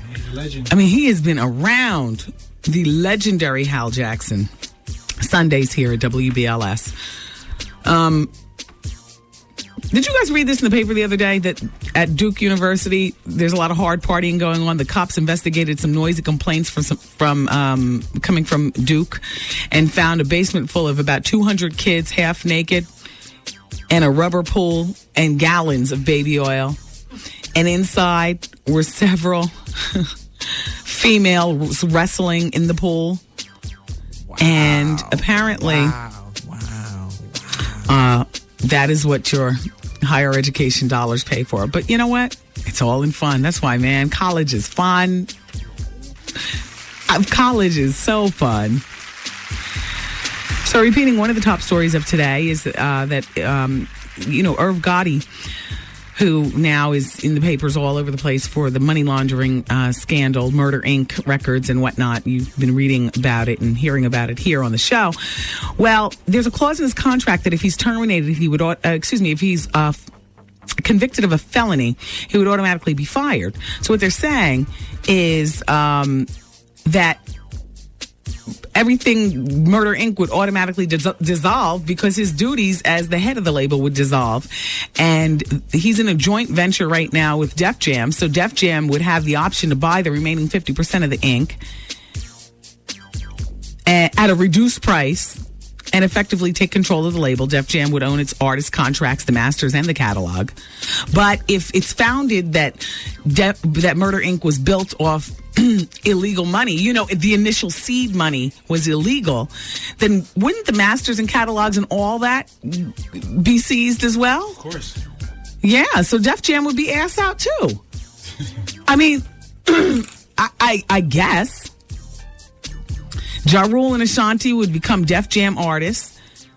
Also, the other artists on the roster, which include Lloyd, MC, Cadillac Ta, and Black Child. So, relating to that story with Charlie Baltimore feeding game food at the Houlihan's on City Line Avenue in Philly the other day. No, she's not trying to escape Murder, Inc. to get to Aftermath. She's not on Murder, Inc. Hell, I didn't even know she was on the face of the earth anymore. Oh. And I like Charlie Baltimore, but I just totally forgot about you. Every once in a while, I get a celebrity spotting that you're spending money over at the Short Hills Mall, and it's always she's with her daughters and stuff like that. Last I checked, Charlie was married, so maybe she's settled into married life, much like Soleil with Genuine. You know what I mean? I don't know. Anyway, all these celebrity ringtones and stuff like that. Jenna Jameson has the ring moan. Now, for $2.50, you can get Jenna Jameson, the porn star, moaning. So your phone rings and you hear, yeah. How embarrassing is that? You're at your parents' house. It's Thanksgiving dinner. You get a cell phone call and that's what you hear. You're in an office meeting trying to close a big deal. And this is what you get. Also, if you don't want the Jenna Jameson moan tone, you can always get her talking dirty to you when the phone rings, and she talks dirty in English and Spanish. Oh, get the mother father phone. Oh, daddy. You know, please. But good luck, Jen. Hello. Hey, how you doing, Wendy? This is Abdul from the health food store again. Hey, now. Hey, what's up? Hey, check this out. I heard you talking earlier with your listeners, and I think that doctor, and you were talking about when they stick a finger up a man's, anus. I forgot what you call it. The panic button. Yeah, the panic button. Well, I wanted to tell you what it is. I think, if I'm almost correct about this, is that what it does is you push your finger against a man's prostate. If you push your finger up against a man's prostate, it's right in the inside, it automatically makes him, let off. Wow. Well, okay. That's the medical term for what the panic button is. You hear that, little Artie boy? Pressing up against the prostate, automatically a man would just, Okay. Okay? Thank you. And that would just take up to the insertion to the first knuckle. Yes. Yeah, basically, yeah. That's what it does. Thank you. All right, you're welcome. Bye, All right, Abdul. bye. I thought for sure he was calling to tell us that his health food store sells alum. The cat trap tightener. We're still dealing with that. Hello? Hey. Hey. What's going on? Well, it's the bonus hour. It's the bonus hour. Love it. This is Harlem's First Lady, Nita. Hey, nice to meet you, Nita. Same here. I've done met you about 4 times, Wendy. Well, it's nice to meet you for the... I want to shout out my team. They know who they are if they listening. I love them and they miss them. Are you going to the Cherry Lounge tonight? No, I'm in Atlanta, Georgia, actually. Oh, I thought you said you were up in Harlem. But I'm Harlem's First Lady, Nita. Oh, okay. I'm representing Harlem, but I'm in the ATL right now. Okay, well. I wanted to request a song. It's the Gangsta Hour. No music. No music? And if it is, just no request. As a matter of fact, I requested something already that we're going to be playing in a minute. That's cool. Okay. You the best. Thank you. Bye, Nita. All righty, later. For everybody else who's actually uptown or in New York, it's going down tonight at the Cherry Lounge, the Grown and Sexy, 128th Street between Amsterdam and Convent. What's up, Medina? Goldfinger on the wheels. Hot. Hello? Hi, Wendy. Hey. This is Cynthia from the Boogie Down. Hey, Cynthia. Hi. I wanted to know, are you watching this season of The Apprentice? No. Oh, because I just wanted to let you know that there's another black woman on there that they are, I don't know, she must have just gotten out of a mental institution. Oh, no. And it's just more of the same craziness. Oh. So I just wanted to know if maybe you would start watching it because it's really... Well, that's Tuesday nights. When does it come on? It repeats on Fridays, right? I think on the other station.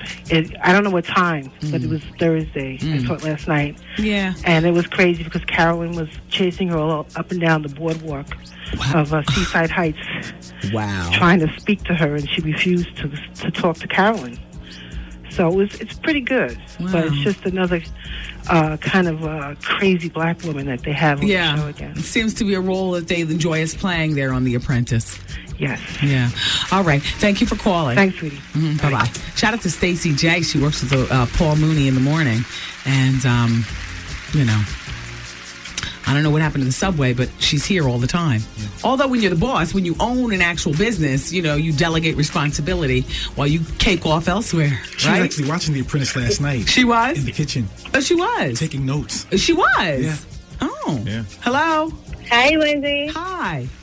Can you hear me okay? Yes, I can. Okay. I was just calling to say, hello.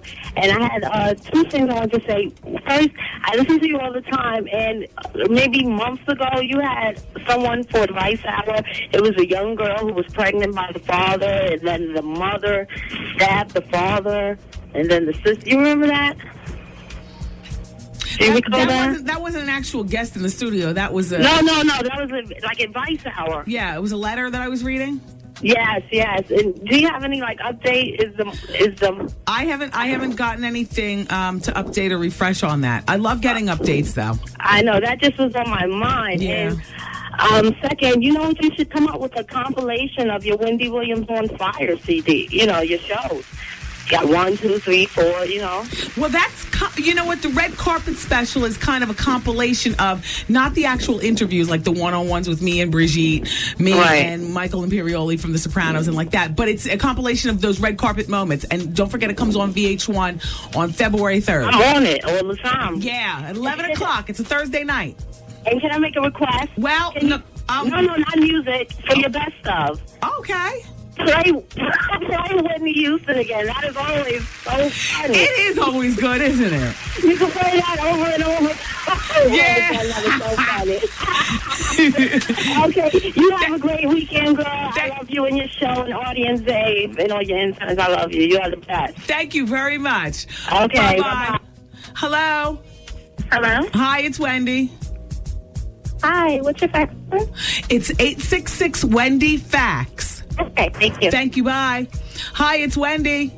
Hey, girl. Hey, girl. How you doing? All right. Wendy, check it. Okay. I used to live in Jersey, work in New York, and now live in Las Vegas. I've been listening to you every day, girl. Online. Shut up. Love it. And I have the whole entire office building listening to you. And I emailed everybody on every floor. Wow. So, like, when we're leaving, it's like, this Wendy chick is off the hinges. You know, and coming to a radio, hopefully at some point in 2005, I would love to be in Vegas. You will be too. like it's Wendy. Yeah, we just cracked LA. We're on KKBT out there. Well, Vegas is like starving. Yeah. I just saw you on VH1. I stayed home from work today. Oh. I just saw you on VH1, What was I doing? Because I'm not in circulation now. Well, you were just on about an hour ago. What was I talking about? Was it the show? Wendy, you had on the blue furry boots with the blue jacket. Oh, thank you, VH1. You're still running the mother show. Yeah, girl. So you're doing your thing, and I just wanted to give you a shout out and to tell you that I miss you. And the only thing I really miss about New York is the shopping. Yeah. It's like, it's just not happening here. But as far as like my career and everything, it's really like jumping off. So I'm really happy about that. Good. But I just wanted to give you some love and to tell Artie Farty.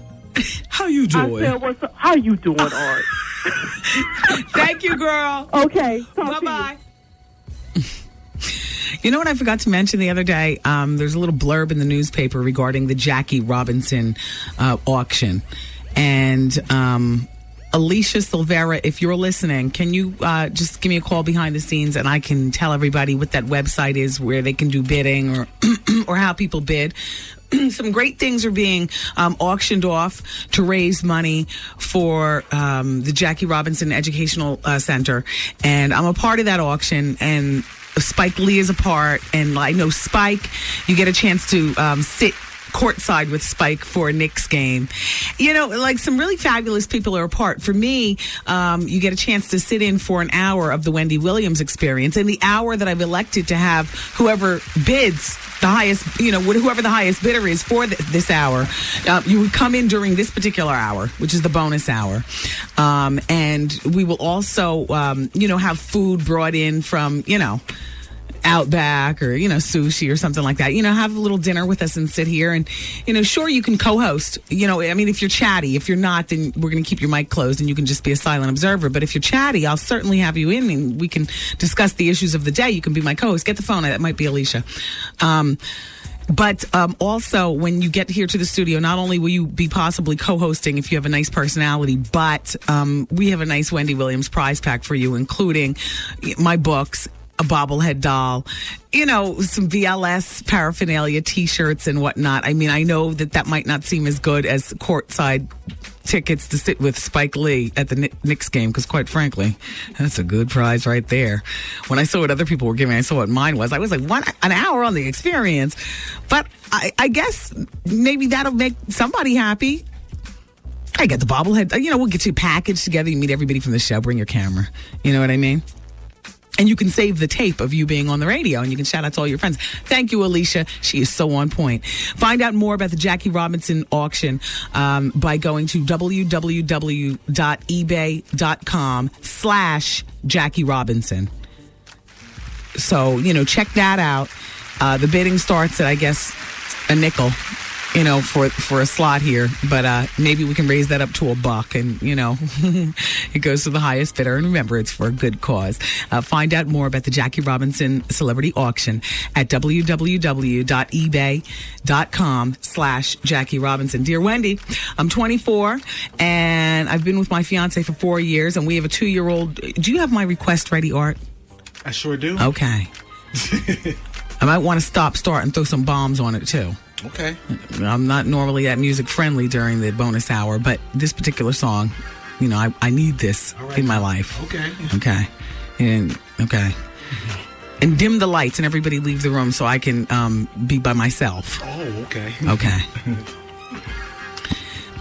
We have a 2-year-old daughter, 24, fiance, been together for 4 years. We have a 2-year-old daughter together. He is an all-out nice guy, a family man, loves his mom, helps me in any way he can, and is very generous. I got my BA in December, and he helped me out a great deal. But if I decide to go out with my girls, Wendy, he has a fit. He starts argument, and it really gets verbally abusive in him trying to persuade me to stay home. So here's my question to you. Should I take him seriously when he implies that he will kill me? He says slick stuff like, I had a dream I was bashing your face in and your face was all bloody. Then last month he told me he rode by a junkyard and he thought how that would be a nice place to bury me. I don't take him seriously, and yes, we did have fights before, but he is not physically abusive. I consider him as normal as any other husband. That's not your husband, that's your fiance. Let's keep it where it is. You're not yet married, so you got to easy out, although you do have that 2-year-old to think about. I consider him as normal as any other husband until he busts out with the crazy talk. If he can't control you, he'll kill you. I just don't want to take it for granted. I had a family member who was killed by her husband after having 3 children by him. Am I being naive or just gullible? Both. And you've been engaged for 4 years. You already have a daughter together, so co-parent from far away. I would absolutely bail. What? You know, I understand greasy talk in relationships, but to actually talk about bashing your face and bloody and a nice place to kill you, the junk, hell no. Come on. I mean, you're a smart girl. You just got your BA. And you're 24, and life will go on. And so should you. Oh, remember that story I was telling yesterday? Did you guys read this in the paper today? About the 7-year-old girl who was found dead at her parochial school? Well, did you read in the newspaper today that the father did it? Dad busted in daughter slaying. The father of a 7-year-old girl found slain at her parochial school has been charged with her death. It was just yesterday. I was telling you guys, you read it in the newspaper. Artie, were you actually in the room or were you roaming the halls? I was here. Okay. Christopher Rhodes, 27, was arraigned yesterday on second-degree murder charges. Now, here it is. We were calling the mother crazy, remember? Because the father, dropped her off at school, and, the little girl had been living with the grandparents. So I was like, where the hell is the mother? Oh, somebody find the mother. The mother did it, Isn't this something? Isn't this... the mother did it. I mean, the father did it, Dave. The 7-year-old girl. Found dead at a parochial school. Remember yesterday during the Gangsta Hour? Well, he's being held without bail at Orange County Jail in Goshen, New York. The motive in the killing is unclear. The body of Rhodes' daughter, a first grader, was found with stab wounds Thursday morning by a Sacred Hearts of Jesus school employee in the area she wouldn't normally be. He would not say exactly where the body was discovered. Christopher Rhodes dropped his daughter, Jerica, off at school during a school assembly, and she wasn't seen until her body was later discovered. The girl lived with her grandparents in Highland Falls. There was no weapon found. There was no weapon found yet. The school remained closed today, and the police are circling the grounds. Nestled against the fence were 2 small teddy bears, a stuffed piglet doll, and 4 candles that had been blown out overnight. The man who did the killing, this is the son of a former police chief in this particular town. And here are the quotes. And you know how the people of the town quote, I can't believe it's such a nice... You know how that goes. I can't believe for the life of me that he would have done anything like this, said his lawyer. Cops were searching for the murder weapon last night around the school in the neighborhood where Jerica lived with her dad and her grandparents. This is a tragedy in the community. He dropped his daughter off at school around 8:10. She was wearing a yellow T-shirt for the Jogathon school fundraiser. At 9:20, a custodian found her slumped over a toilet So apparently she was someplace she shouldn't be. She's probably in an employee bathroom as opposed to, one of the children's bathrooms at the school. She was slumped over the toilet, and the employee started screaming, "This is not good. This is not good." The custodian was yelling in Spanish. The little girl was apparently stabbed in the stomach. He needs to be hung. Right, exactly.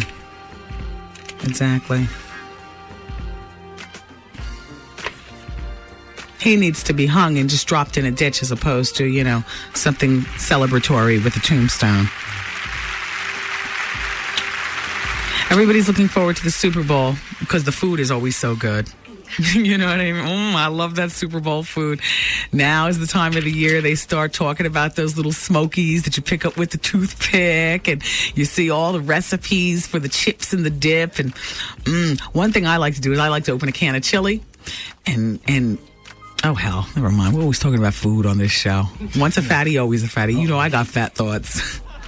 I'm hosting a Super Bowl party that's catered, though, so that's going to be over at the Wyndham Hotel in Newark, New Jersey. Super Bowl Sunday. Doors open up at 5 p.m. All kind of activities, including at halftime. You can either sit here and watch all the big screens and play our Super Bowl halftime games, or you can sit over there where Capone, the gangsta comedy, is going to be giving the Wendy Williams comedy experience at halftime. Find out more about the Super Bowl party I'm hosting by going on to www.rayzo.com. Capital R, small A-Y, and then capital Z, and then a small O. Rayzo.com. It's going to be great. They always are. Plus, it's in a hotel. You can get your room on afterwards. Live entertainment, great music and dancing. And it's like a party, except the game's going on. I'll tell you, last year I hosted the Rayzo Christmas party, and I missed Janet Jackson Nipplegate because I was having so much fun over there. You know what I'm saying? With my drinks and laughter and stuff. I'm not much of a sportsnista, so hell, I host a party. I'm not paying attention to the game. You know what I'm saying? Is the Chief allowed? Or just don't tell nobody? Yeah, I would say, Can you go out in between the cars or something? Okay. Yeah. Well, it's too cold out, but I'll try. Yeah. Hey, listen, I rode the elevator with a woman today. It's 5 degrees outside. She said, now I think is the time to give up smoking. It's so cold outside. Yeah, the smokers look like a bunch of desperados standing in front of buildings and stuff. It's like, you got to choose. Do you want your fingertips or you want your butt? And then if you tuck your hands in your pocket and you're smoking your cigarette, you look like a fiend when you have that thing just hanging off your lip. You're in the hood now, baby. You know what I'm saying? Just a puffin', looking crazy, fiending for your thing. That's right. All right, I think I would like to go into a break right now. All right.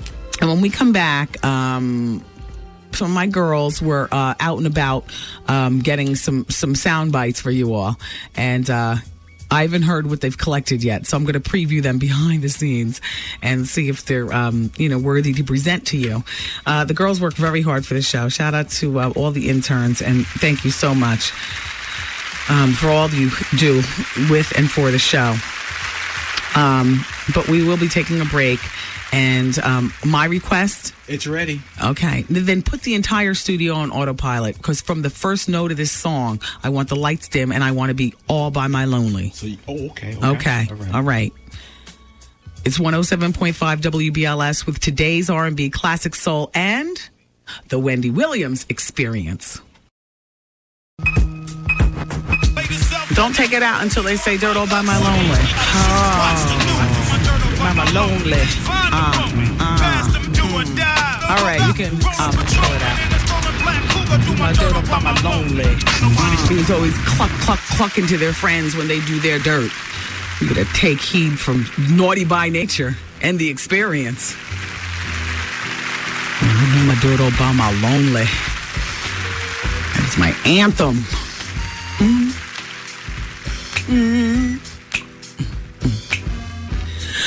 Give me my Dateline music. Okay. Might as well pass this to you official style.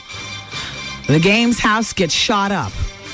Only days after grabbing Billboard's #1 spot, It is revealed that the game's Compton home was recently shot up in a blaze of gun smoke. The G-Unit superstar owns a mini compound in the gang-ravaged neighborhood. I guess it would be there in Compton because that's where he's from, you guys. Consisting of 6 adjacent homes that he and his people reside in. The attack took place while Game was out of town. In concern for his safety, Interscope Records, G-Unit, and Aftermath parent company has suspended upcoming promotional dates. Some heads are warning that Dr. Dre's protege could be the next hip-hop tragedy. What did I say, tragedy? Tragedy. Did I say tragedy? Yeah. Oh, I'm sorry. Oh, tragedy.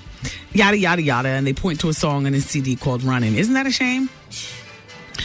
Telling you, though, you heard the interview with Game here on the radio. I mean, he probably did the same type of, yapping all around the country. I mean, it's a lot to back up once you do all that tough talk. And congratulations once again, Game.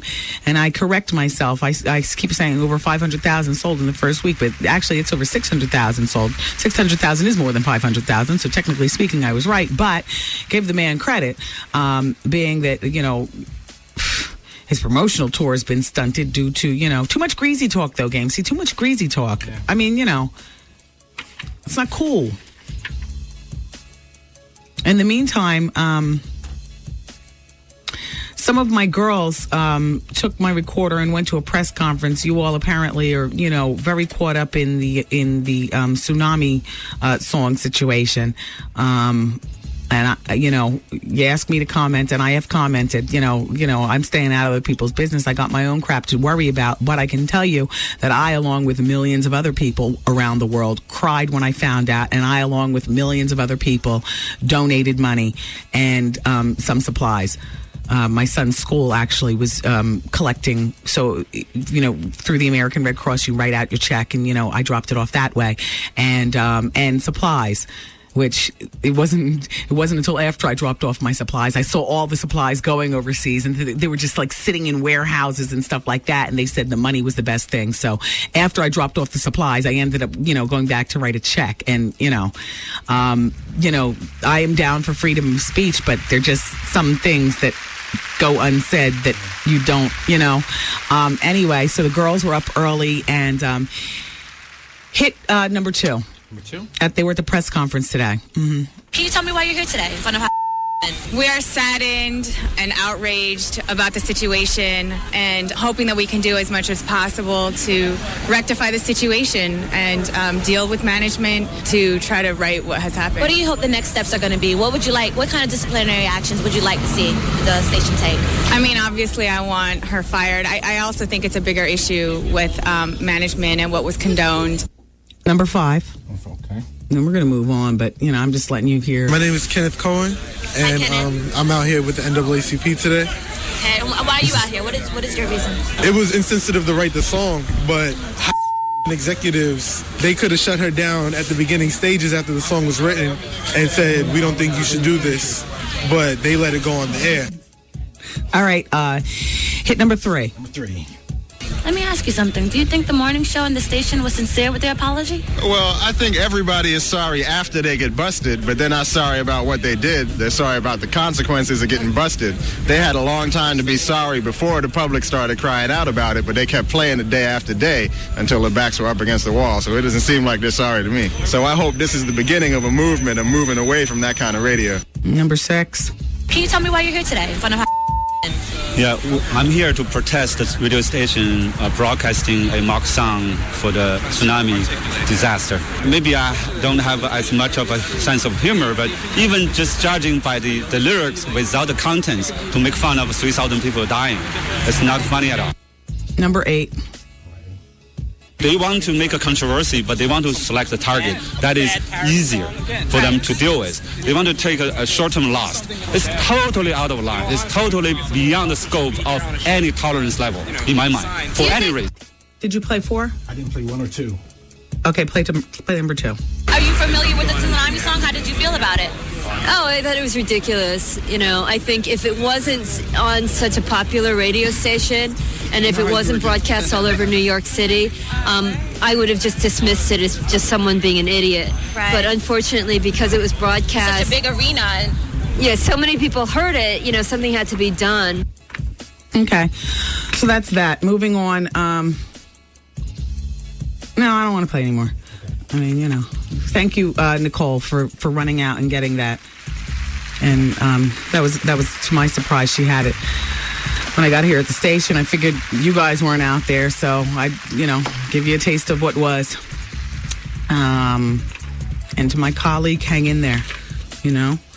All right, everybody. You know what I had? And we've done this before on the show, but it's always interesting to go back to it. Oh, damn, I don't have the whole interview. Never mind. Did you hear about the Athens bus driver that was shuttling pupils to... This is Athens, Greece, not Athens, Georgia. Shuttling pupils to school, showing porn tapes? The parents were all shocked. The incident apparently happened on Tuesday. Wow. And it prompted dozens of complaints by parents who've asked the bus company for the driver to be fired. The driver said, kids, we've got porn. Do you want to watch it?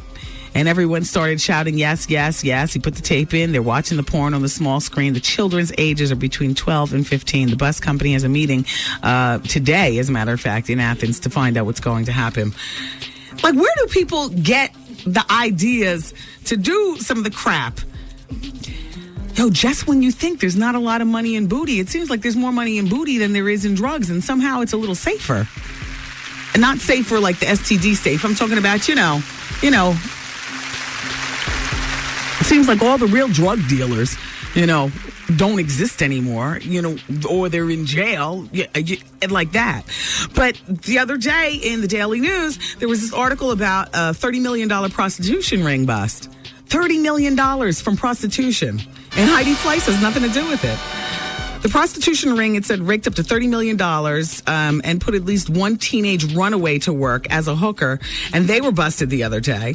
The Vice Unit detectives targeted an internet-based Julie's of New York City escort service. Oh, I've been in Julie's Dream. What? Julie's Dream. It's right around the corner from the Laugh Factory. Art. I've been there. Art. I've been there. Art. Oh, Shout out to Sahara. First of all, your mic is not on. You're so excited. Shout out to Sahara, Julie's Dream. I've been there. They're my peoples. What happened to my peoples? All right, well, pull up to the microphone or the headphones or whatever and pay attention. Yes. It's a $30 million. How often did you visit there in a 30-day month? How often? I take all my boys there for their birthday. Oh, okay. Yeah, then I go there when I get bored. If I want an Asian chick. Oh, do they specialize in all types of chick? Yes. But they have a lot of Asian girls. The Asian chicks are primo. Okay, well, no more. You'll have to find someplace else. Oh, darn. Julie's of New York City Escort Service raided homes in Manhattan and Nassau County. They seized 25 suspects and they seized $2,000 in cash and an undisclosed amount of drugs. Did you notice any drugs being sniffed, smoked, or shot up there? No, because I already came chiefed up, so I wasn't doing nothing.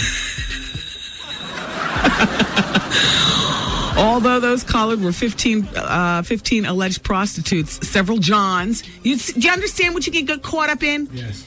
There's no point in a life like that, Art. You've got the request line.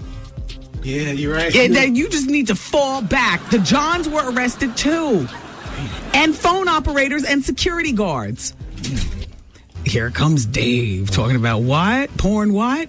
Police last night were still searching for one key player, a Freeport, Long Island madam called Julie. Yeah. I've never seen Julie. I've only talked to her on the phone, but you never see Julie, but I know her sons. Oh, this is that prostitution ring? I know her sons. But I've never met Julie in person. Is Julie Asian, black, white? Or you can't tell by her accent? No. She's a white woman. Okay. And very wealthy, of course, but I only speak to her on the telephone. Are the sons part of the operation? No, they come there just to enjoy themselves. Oh. And the girls get mad because the sons want to enjoy themselves for free. Oh. Yeah. And, okay. Well, police began investigating the escort company about a year ago. See, you could have been on a video damn camera. Damn. at one point sending a female undercover cop to apply for a job. She was told that sex acts would be a part of the business.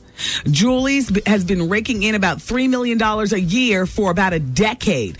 The hookers charge between $200 and $400 for a variety of sex acts. Is that how much you pay? How much they said they pay? Between $200 and $400 for sex acts. Yeah, I pay like $250, $300. Yeah. Oh, jeez. Customers were told to call an hour ahead of time. Is that how it works? Yes. Yeah, and I talked to Julie personally. I'm a VIP. We're called a premier customer. Then they were directed to one of several locations, including 4 Manhattan apartments and 3 Clinton. Now, you told me it's an apartment that you go to, right? He's next to a doctor's office, yeah. Is it by any chance near the radio station? Because there's one right around the corner. They said the 4th location is in Murray Hill. The radio station is right here in Murray Hill. Yeah, mine is right around the corner from the Laugh Factory. Okay. The Theater District, it says right here. Yeah. 3 in Clinton / the Theater District. Yeah. One of the apartments raided by police yesterday was a basement unit at West 51st Street near 8th Avenue. Is that the one? Yeah, that's it. That's your location, West 51st? Because the Laugh Factory's on... That's it, yeah. That's it. Oh, my God! I told you. Arthur Evans. I told you. Are we in... Okay, it was just in New York. Yeah, no, your mother's not listening. Good. Your mother sounds real gangster when she says, "How you doing?" Yeah, sure did. Play your mom. Oh, okay. Play your mom. Listen to Artie's mom. Because, Artie's mom, right? Artie's from Philadelphia, and his mom listens to the show on our Philadelphia station, Power 99. But Artie comes from a really nice family. Just, don't get it twisted because you listen to him and his dumb ass. Oh. And Miss Gladys is the most wonderful woman in the world. A church-going, God-fearing, just a fabulous, fabulous woman. And she's learned more about her son from this show than she's ever learned. And so she left him a voicemail one day. You might have heard it before. It always makes me laugh to hear it. Go ahead, Art. Yo, did you catch this flashback? Artie, you tell Miss Wendy you're not going to run me out of town. I'm staying right here in Philadelphia, and you need to respect that. It was an embarrassment to me. And just because you're a freak, you don't have to let the whole world know it. My church friends are even listening to it now. You need to get that crap together and do what you got to do. I can understand it's your job and all that, but you have to go into detail about all that freaky stuff. How you doing? End of message. This it right here. All right, turn that part out. Turn that out. One of the apartments raided by the police was a unit on West 51st Street near 8th Avenue. A queen-size poster bed filled the bedroom. Among the items left behind were tubes of lubricant, antiseptic wipe towels, and an empty bottle of white wine. Residents at the Murray Hill building on East 35th Street, you see, you only have to walk 1 block over from the radio station. Damn, I didn't know that. Yeah. Said they frequently saw people going in and out of the basement apartment searched by police. In retrospect, it makes sense, said a neighbor. I've never seen the same person there twice. A police source said investigators have identified at least one teen prostitute, 15. Police suspect many others. The suspects face a range of crimes, including prostitution, promoting prostitution, enterprise corruption, and money laundering. Police said there would be more arrests. Damn, first the Foot Palace down there. The Foot Palace is closed down? Well, they move around. I can't keep up with them anymore. Yeah. I have to teach my tricks how to do it themselves now. Look, that's another story for another time, y'all. We got to go. I love you for listening to today, to the bonus hour, to the show. Tomorrow night, I'm going to be at the Octagon. Shout out to Keno and them. I'll see you all around the Devil Hour, midnight. And have a luxurious weekend. Don't forget, we're on Wisteria Lane on Sunday night. And don't forget, Wendy, I'm there tomorrow at 4 o'clock sharp. Oh, to pick up Wilson. Yes, have Wilson ready for his new home. I will have his bags and all his crap packed. All right. Have a nice weekend, everybody. I'll talk to you Monday at 2 o'clock. Bye-bye. The Wendy Williams broadcast day has completed. Aw, man! And WBLS music starts next.